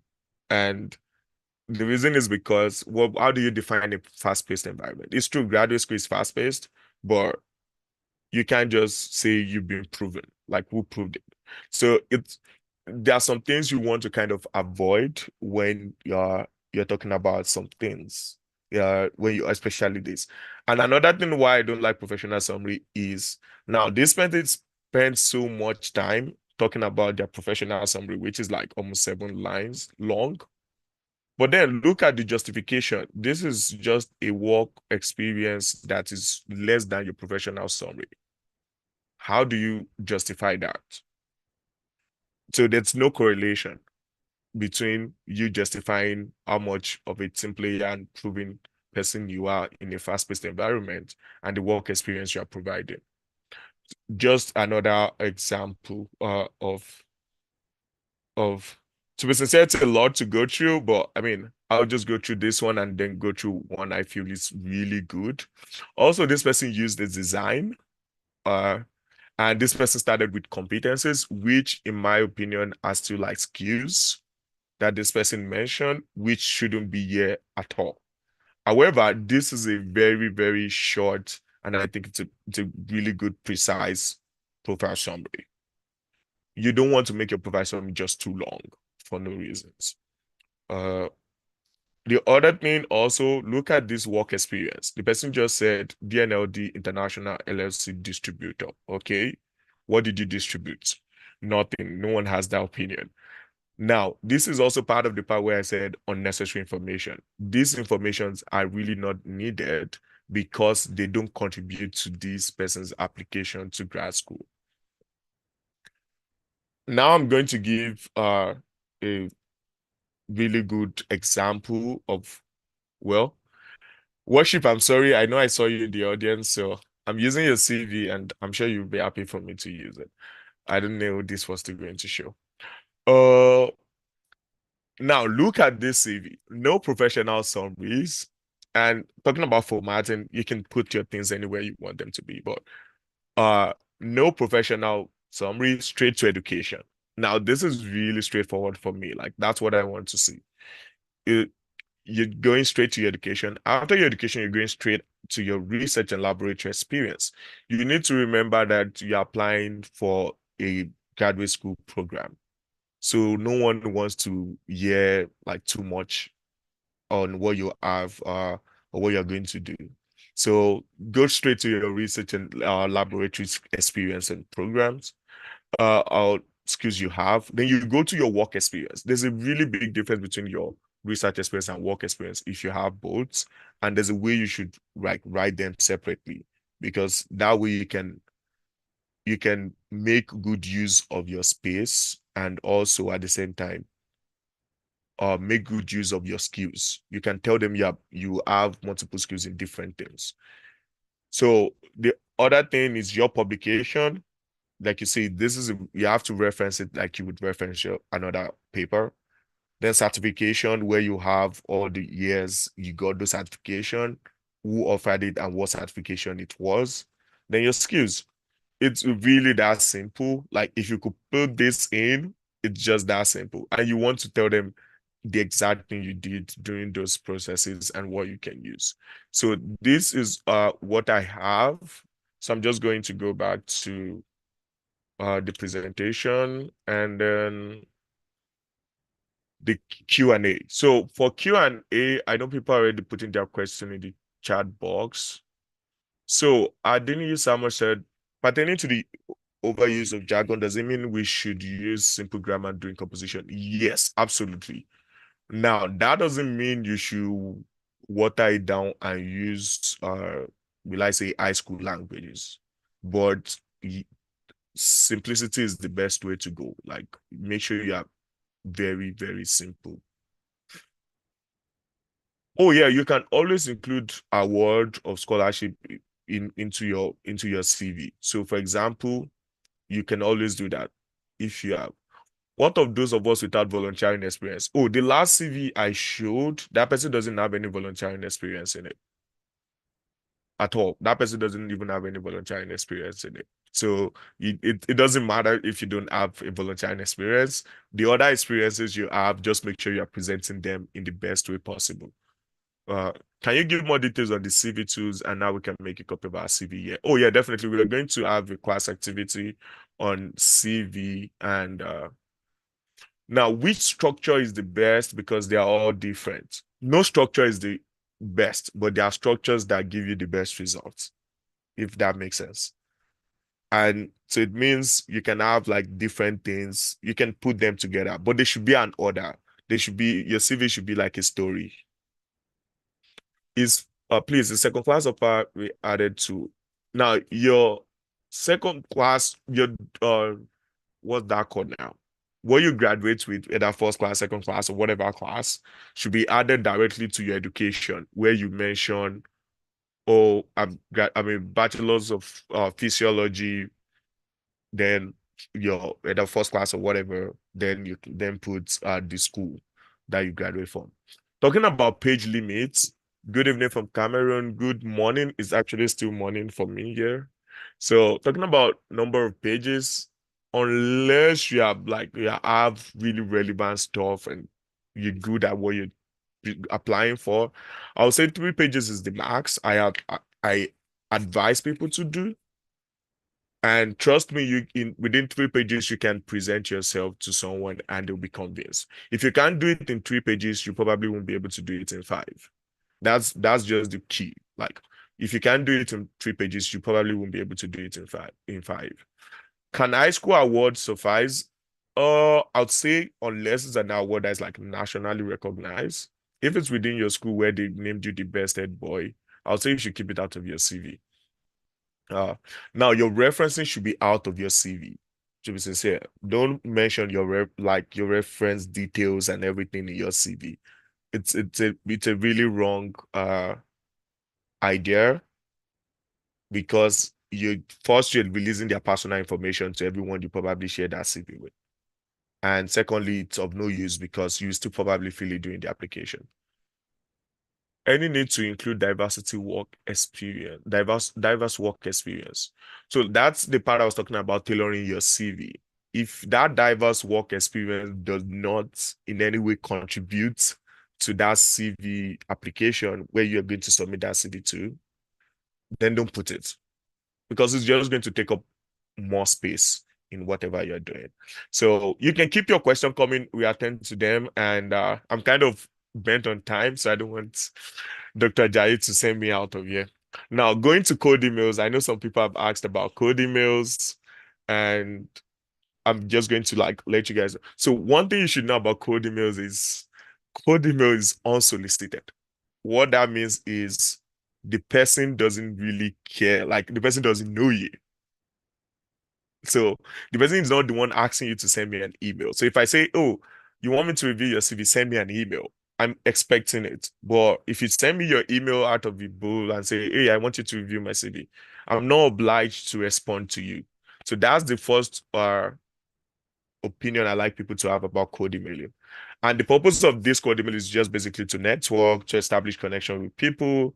And that's really the goal. And in this case, you're establishing connection with the professor in order to join his lab. Now, what are the alternatives to code emails? Since code emails, you don't really know the person. The alternative is like a referral. So Dr. Ajayi is in the University of Cincinnati. He can always like refer students to like, hey, this professor, oh, I know this person. In that case, the professor is kind of not unknown to you again, even though you don't really know each other. Also, LinkedIn connection. I know Rachel mentioned on some of these that we shouldn't waste time trolling people on social media, or we should spend more time connecting with people. And I think it's really good. I've connected with professors online, and yes, I mean, we don't know each other, but I mean, I engage their tweet, and that way they notice me and they eventually like reply some of my messages. The other one, which is also good, I would advise, is institutional and organization fairs. So bodies like Education USA, some universities do it personally. They hold fairs where they actually bring some of these professors to talk, and you can always connect with them. That way they know you and they can easily respond to your email if you ever want to reach out to them. So the next one is what should be the content. The first one is the proper salutation. So you don't want to just go. I know, I mean, these guys are westernized, but I mean, so you can always say dear, for example, if the name of the professor is Samson, you can always say dear Samson, or dear Samson, or good morning Samson. They're okay with it, but that's when they're familiar with you. You can be sending an email to them for the first time and you just go, dear Samson. So you have to use the proper salutation to send the email. Also, you need to do a brief introduction of yourself and the purpose of that email. So I'm so, this is why I'm sending you an email. What's your body? Express your interest in their work, state what's your relevant qualification, and what's the potential opportunities that you would get to benefit from joining them. And then always express gratitude, and I mean provide a way for them to reach out back to you. Expressing gratitude is really important because, like I said, first they are not obliged to reply you, and if they reply, it's out of their own volition. So you really need to sound optimistic. You really need to sound like you are grateful for their help. You don't just want to send them email like, oh, you want them. Now, what's the common pitfall I see people do with code emailing? The first one is subject line. A lot of people have sent me email without a subject line, and trust me, I'm going to ignore that email most likely, especially even if the subject line is not related to what you're sending the email about. So that's one thing. Lack of personalization. A lot of people use generic code emails. I'm sure some of us have sent samples online. So we just copy it and change our name, change our school, change the CGPA and everything. And you just send it. Trust me, those people know. Like when you read a generic email, you know it's a generic email. So the next one is on clear purpose. So you're sending an email to join their program, but you're just not saying that from the very beginning. Lack of value proposition means you're not providing how valuable you are. So you're not telling them, oh, you have so skill, or you're good in one thing and the other, that they can impress them to want to reply you. Spelling errors, which I mean is common with a lot of writing, and I think it's something people should check. Attachment without consent. So for example, let's say you're attaching your CV, transcript, or whatever. You should put it in the email that you're actually attaching your transcripts. Then the other one that can also happen is being too formal or informal. So you can sound so formal, at the same time you can sound so informal. I mean, like I said, some of these things are like two-way. You just need to know how to kind of balance it. Long emails. I was a victim of overly long emails as cold emails, and I never got any response. I never got any response. There's also ignoring follow-up etiquette, which is okay, let's say you send an email and after like 2 weeks you didn't get a response, you are obliged to actually like send a follow-up. Sometimes you don't have to wait up to 2 weeks. Like a week, it's okay to send a follow-up after a week, but don't keep sending them emails every day. They'll most likely not reply. Ignoring opt-out requests. So some people will actually send you an email like, hey, don't send me emails again, and you need to respect that. Uh, I think one thing I omitted here that I also think people do is to think these professors are also on your time. They are not. So you need to be able to target your email to get to them at the right time of the day based on whatever part of the world that professor is in. So it's good to target your email to come early in the morning for that person. So you need to look at their time zones, or I would say late at work, like let's say like 5, 4-ish, the professor's time, because they probably leaving work around that time and they will check their email. Now, the same tools I've mentioned before can also be used to improve your C or your code emails to remove some of these grammar errors or formatting to sound formal and other things. So we'd also go to, hey, Emmanuel, you're drawing on my screen. Oh, sorry. So I'll just show you guys the sample of code emails I have. Some of them I'm sure we will laugh about. Others, yeah, we will just look at. Now, look at this code email.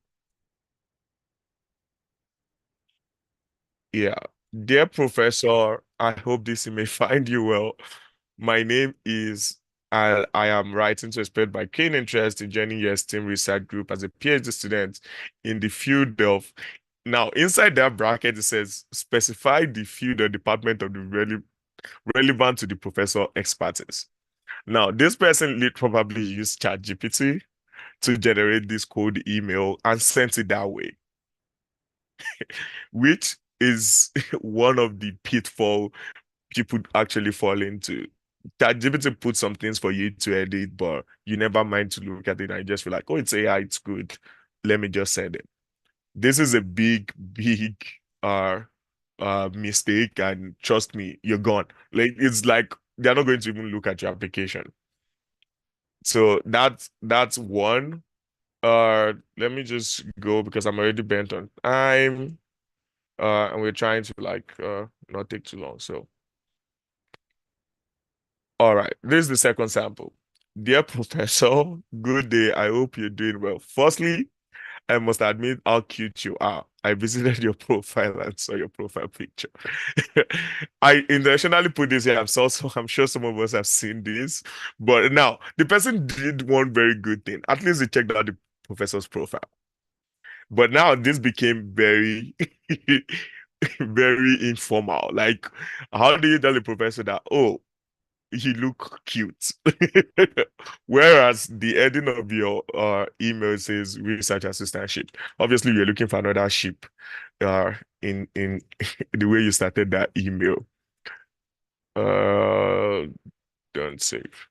Yeah, Christian, is it possible for you to delete the stuff on that screen? I don't know Yeah, why I'm people are trying doing that. to. Yeah, I don't know. That's not proper behavior, please, guys. You can't be doing this in a public event, writing on the screen while the presentation is Uh, going on. It's not good. These are the kind of things we have to learn, acting right. Yeah. So I yeah, think it's I don't know. Can you stop sharing so I can oh, okay. restart it? Yeah, I don't like it because we are Oh, recording okay. actually, and people are seeing that. This is Yeah, not so good. I'm just going to share back again. I think it's out now. Yeah, Please, do you can know the person everyone? sorry, do you know the person who did that? I think the name started with Emmanuel. Yeah, because I kind of noticed when the person started All the right. drawing. Yeah. I know the name started Please. with Emmanuel something. Yeah. Please go Now, ahead. Yeah. this is actually one of my emails. And I just wanted this to be very real so that we can check this. Now, I fell victim of, I mean, some of the short pitfalls I mentioned, which is I never did the proper introduction of myself. I just went from like, oh yeah, I'm happy to check you out from this prestigious institute. Oh, I didn't even mention the name of the institution. And I was like just jumping into how enthusiastic I am about studying nutrition. And oh, I have a publication in pipeline, or I mentioned the person's publication and everything, and I just said, "Oh, please check my CV and resume out," and I never got any response. This is one of those things where, yeah, you can have good intentions and everything, but if you're not presenting them right, trust me, it's really not going to go anywhere. And this even sounded generic from the very beginning. So that which I did, like I had this template and I was just sending it to everybody. Now, this CV was my best CV ever. Like I said, sorry, CV. This email I'm showing right now actually gave me the most turnover in terms of response from professors. And it's actually the shortest I think I've ever written. And it's so simple. Now, I was kind of informal, but I was still formal, which is good day and happy new year, Dr. Jude. I want to start my application for a master's and PhD in physiology. I have a few questions. I have a barbiturates degree. Will I be accepted for the PhD program? When is the deadline? And is it possible to do a lab rotation? And do I have to contact the faculty to be accepted into the program? This is to know that you are one of the faculties I am interested in. Thank you for your time and response, sir. Regards, Christian. Trust me, I used this template for like almost 3 professors and I got responses. I don't know why, but I think one of the advantage to this was because it's very short and it's really precise. It addressed specific questions. And if you look at the next response he gave, which I mean, I'm not showing everything, but hi, Christian, thank you for your email and interest in my laboratory. So we actually literally diverted from some of those questions because they could easily be answered by just checking the website, which I knew. I knew some of those deadlines already, but I asked it in a very naive and someone that is enthusiastic about joining the program. And since they look at him like, oh, okay, this guy is about to start the program. And I mentioned at the end, you're one of the people I'm interested in. So for me, this was, like I said, this is like the best template I've ever used, and that got me the best response from most professors that I've sent email to. I also reached out to a friend of mine, and he shared this template with me, which I think it's long, but it's really detailed and well organized, which is a Professor this with a very good headline, request for PhD supervision in this for this academic year, and a very, very good introduction of himself. I have so motivation for this. I feel like it can be shorter, but I feel like it covered every part of what a good code email should cover. So this is like the other template. And if you can see, it didn't even attach its CV or its transcript or whatever. So far, based on my knowledge, I don't think attaching your CV or resume really increases your chance sometimes. So you might just need to send it as simple as it can be for you to get that response. And that might be like one of the best response you get from just following up. So that being said, I know I've addressed some of the Q&As and we're kind of bent on time. So I would just look into the chat and see if I can address some of the questions that I've not addressed before. Uh, okay. So most of the questions are still on CVs. If you have, how do you spike the attention of professors? So one of the thing I would say is to talk about them. Don't make the email about yourself. Talk about them. So you want to show that you have knowledge of what they are doing. You want to say you're enthusiastic about talking to them about their work. So that's one of the way to get their attention. Another way I saw online is you can actually like request for a paper from a supervisor, like a potential supervisor, like, hey, Dr. This, I'm currently writing a paper and I'm referencing your work on this.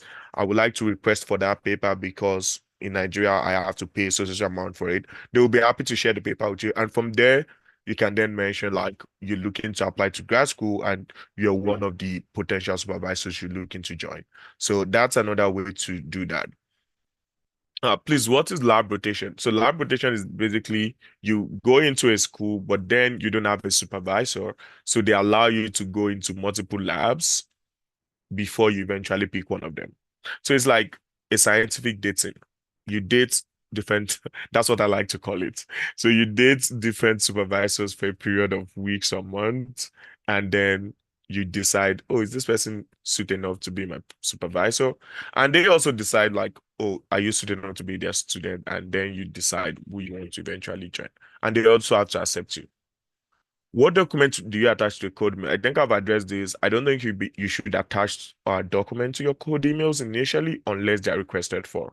Uh, uh, so yeah, I don't think there are other questions. So I'll just go to the class exercise. I hope people can still see my screen. So now for the class exercise, we have a CV championship, which I would like people to vote in the chat box, or if we can create a poll, Dr. Ajayi, I would appreciate that. If we can Yeah, get a poll in yeah, I the can chat create it. box. I can All create a right. poll. Okay. So I want a poll of one and three. So that's the first vote. Sample exercise one. I'm going to open sample exercise one. This is it. And then I'm going to open sample exercise three. And I want people to So vote if you are. what are the questions? Sorry. So the question is, if you are the professor, which CV are you picking? Okay, so okay, if I'm Yeah. the professor, So yeah. yeah, if you are the professor and you're reviewing this application and someone sent in this sample one, So what student are you picking, or yeah, which CV will you what pick? Which of the uh CV will you pick? which So of just the just take a good look at it. So this is CV one. I'm going to scroll through it for like a minute. So this person have the education, everything stated, but not the proper formatting in the sorry best way. sorry, how many options do you want? Just two. Choice one and choice two, am I correct? Yeah, yeah, just one and three in this case. Sample one and three, Abby. Yeah, sample one against sample three. Okay. So just to apologize, people, I think I would take a little bit more time than the previous speaker because of how much we need to cover. But I think already at the end. We're just going to do class exercise and we should be done. Yeah. I think I've done this. Yeah. Okay. So there's a poll ongoing. I don't know. I can't see I it yet. Okay, I I'll can launch see it it. now. Now I can see it. All right, guys. So please send in your votes. Sample one, then this is sample three. This is sample three here, and this is sample one. Which are you going to vote for? Sample one and sample three. If it's your CV, please vote for your CV. But yeah, sample one has, I mean, language proficiency, professional affiliation, work experience, volunteering and community service. Then sample three, yeah, objective, thesis title, leadership, job public, journal publication, education. Uh, okay. So, which one are you voting for? Uh, Israel, I think you should check. You should be able to find the poll. We have 21 votes, and I think we are like 77 on this call. So if we have up to 30, we just continue to the next stage of the championship. Wow, I'm kind of surprised by this result I'm seeing, but I would probably ask people why they're picking sample three, because sample three is leading the polls right now. Uh,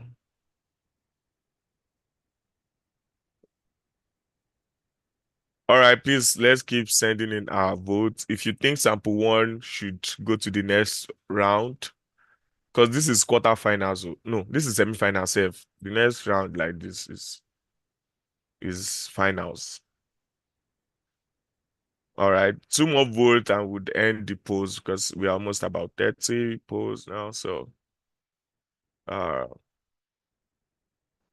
someone said sample three is more brief and concise. Well, like I said, your CV needs to be summarized, but at the same time, it needs to be comprehensive. So you need to make sure whatever CV you are voting for falls into that category of summary, but at the same time comprehensive.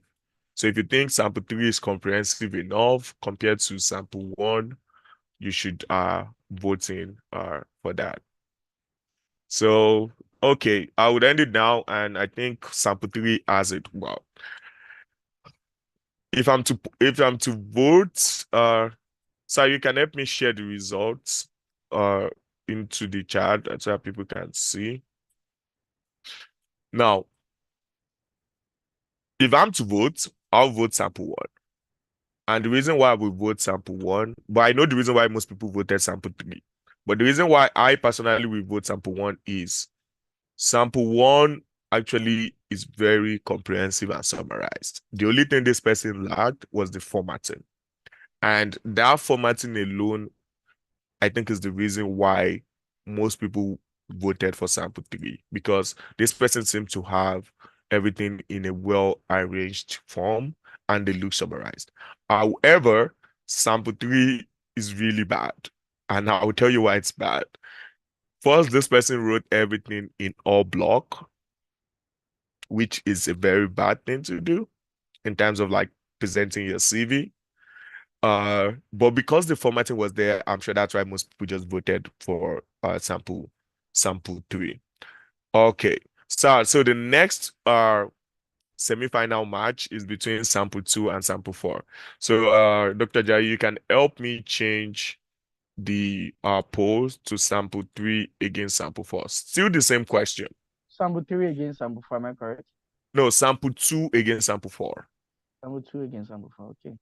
Yeah, so I'm gonna edit it. Yeah. Yeah, so sample three qualifies to the finals. So this is sample. Let me just float my. Yeah.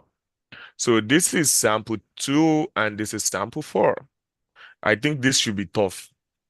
So this is sample four. Now, if you are to vote, please let's know what you're voting for. And this is sample two. Now, this time Sample everybody two and has. four, am I correct? Yeah, sample two and four, sir. Now, everybody, I think you both of them, I would say, are well summarized. They both show the right things. But which one are you still going to be more obliged to pick if you are the professor?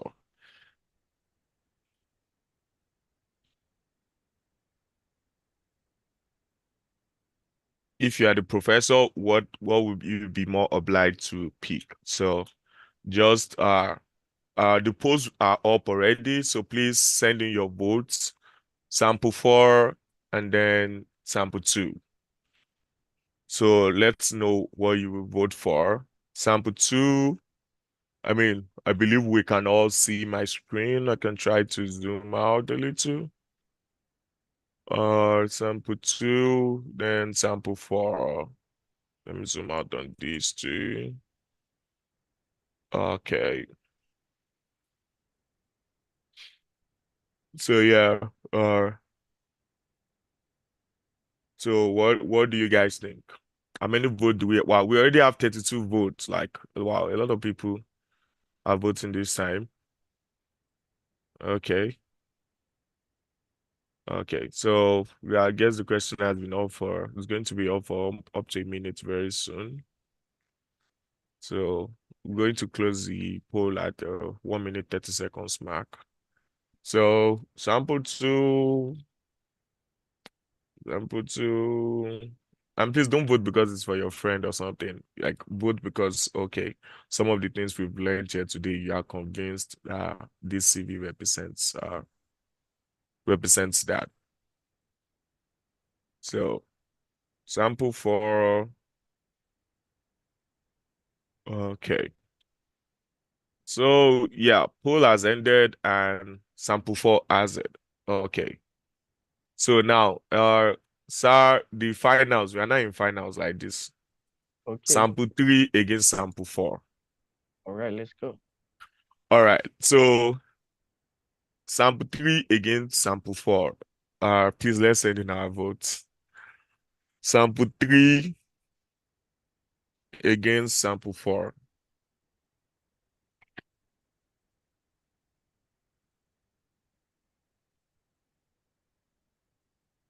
So this is just to show us like I want, because one thing I think I've seen with most people is people want to work on their CV, but because they don't really know what a good CV is,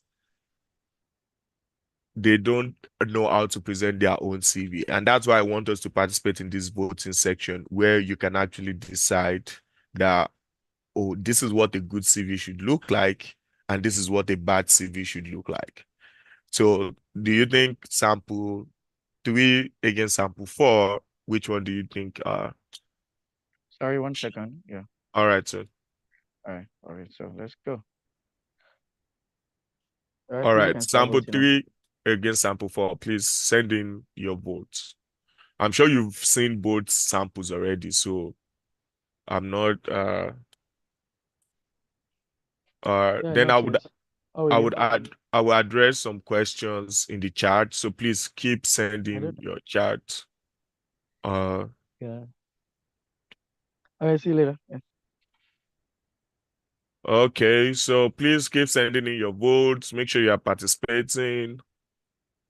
Uh all right. So someone is kind of making a comment about religion in CV. Yeah, you can definitely put your religion in your CV. I don't see it as a disadvantage. It's not like you're talking about your religion in the CV. You're just saying to what society you belong to. And that's a means of identification, which your CV should, at least in a way. You didn't see anywhere in the CV where it said Christianity. It said it's part of a religion like organization.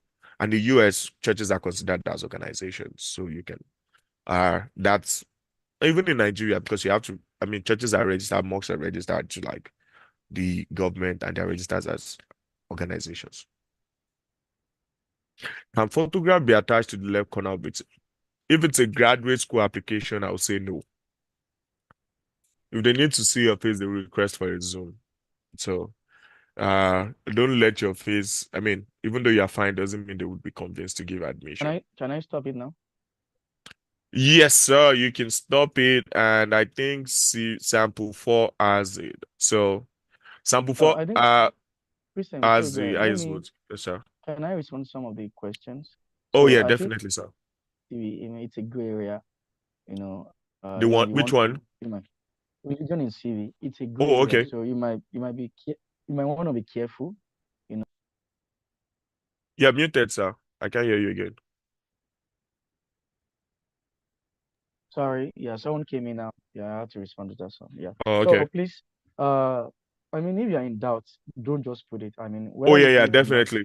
yeah, just take it out so that I mean, sometimes it depends on the individual anyway. Some people are just Oh yeah, discriminatory. Yeah, yeah. some So people are just so discriminatory. I think that's why I said if you look at, and okay, so I think I can say it now. Sample 4 is my CV. So I'm happy I won. Now you guys didn't vote me out. All right, And then. the reason All right, why I would yeah. just kind of buttress on what you're saying. The reason why, if you look at where I put it as a membership. Oh, it So makes sense. Yeah, it makes sense. so Yeah, this that doesn't, makes sense. yeah, it's, Yeah. you have to be diplomatic about it. This doesn't look like I'm saying, hey, my name is already Christian. I feel like everyone would say, oh, this guy is Christian. but I'm not putting it here to say, oh, I'm like putting Christianity at the top of like religion. It's not.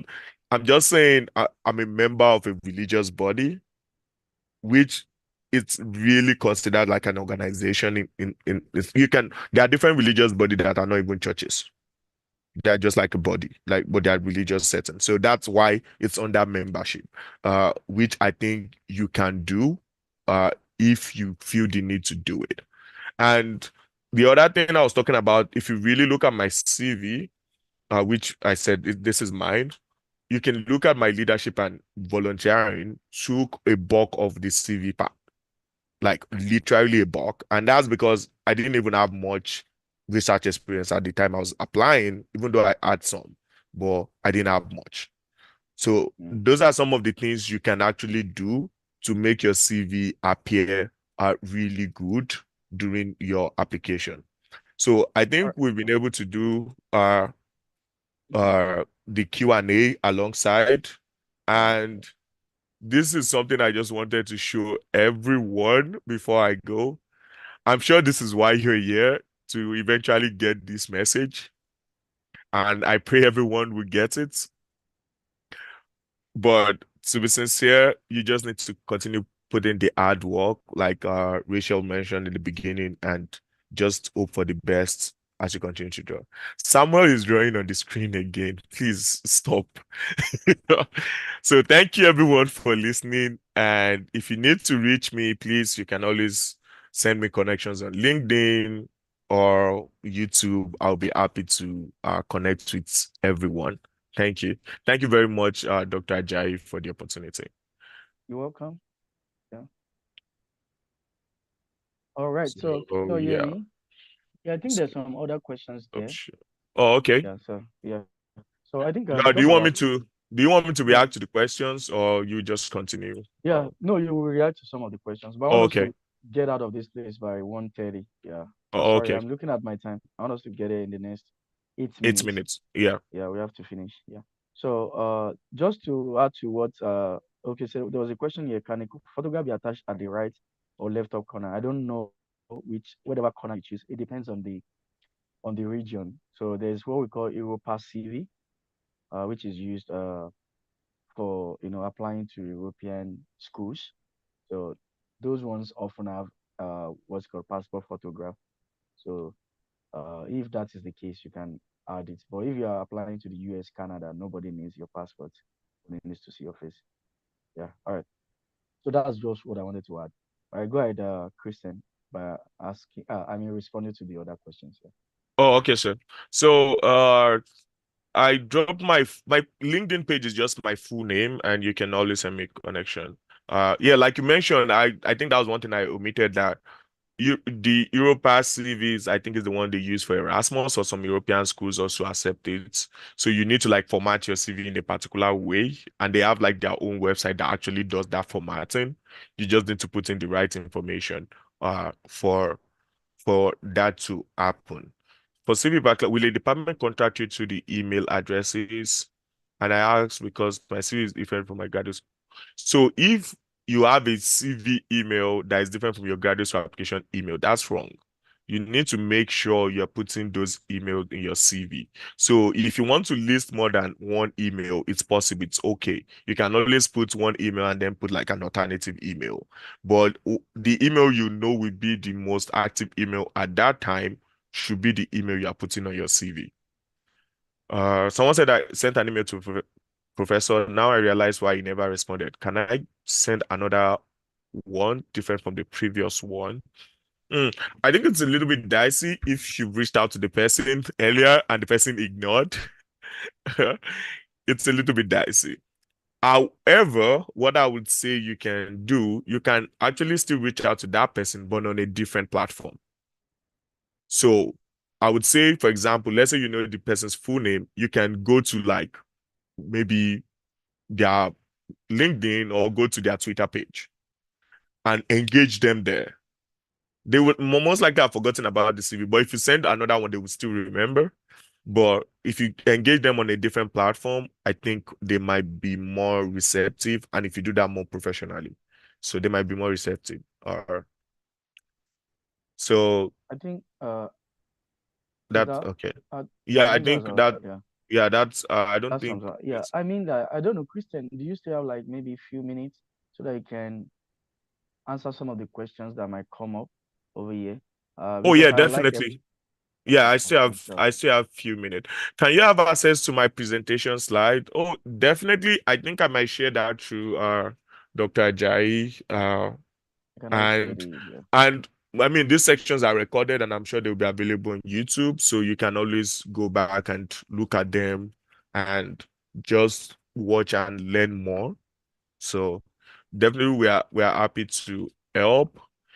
If you and I think I'll ask for permission before I do this. Mr. Ajayi, can I put my email for people that wants me to review their For CV sure. Why? so they can Why not? reach out to And me? yeah, So why if not? you want me to review your CV, I'm just going to put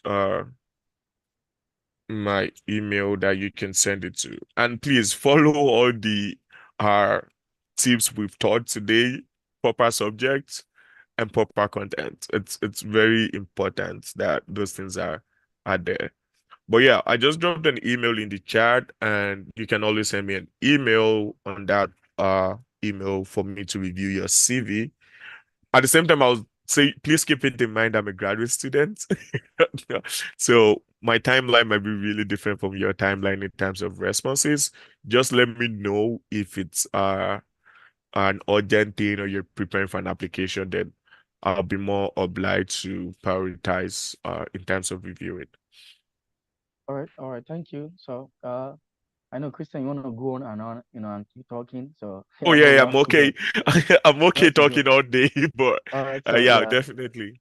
yeah. So, thank you everyone for joining us today. I'm very, very grateful. So, this is just day one of 2 days. So, just imagine how much you gain today. You're still gonna get doses of that tomorrow. So please, come around tomorrow, same time. Let's enjoy ourselves. Tomorrow we're gonna be talking about crafting, scholarship worthy essays, and we're gonna be talking about how you can ace your interviews. Sometimes interviews come up, and you have to get the right strategy for that.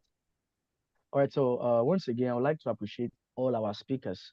Thank you so much, Rachel from the University of Umia University in Sweden, and Christian Abosede from the University of North Dakota in the United States. I'm Thank you very, very very much, sir. grateful for everyone for joining us. Thank you so much. So I actually I'm going to send a link to everyone. So it's in the chat box. Please fill up our feedback form. So it's just to help us improve on our events. So please go ahead.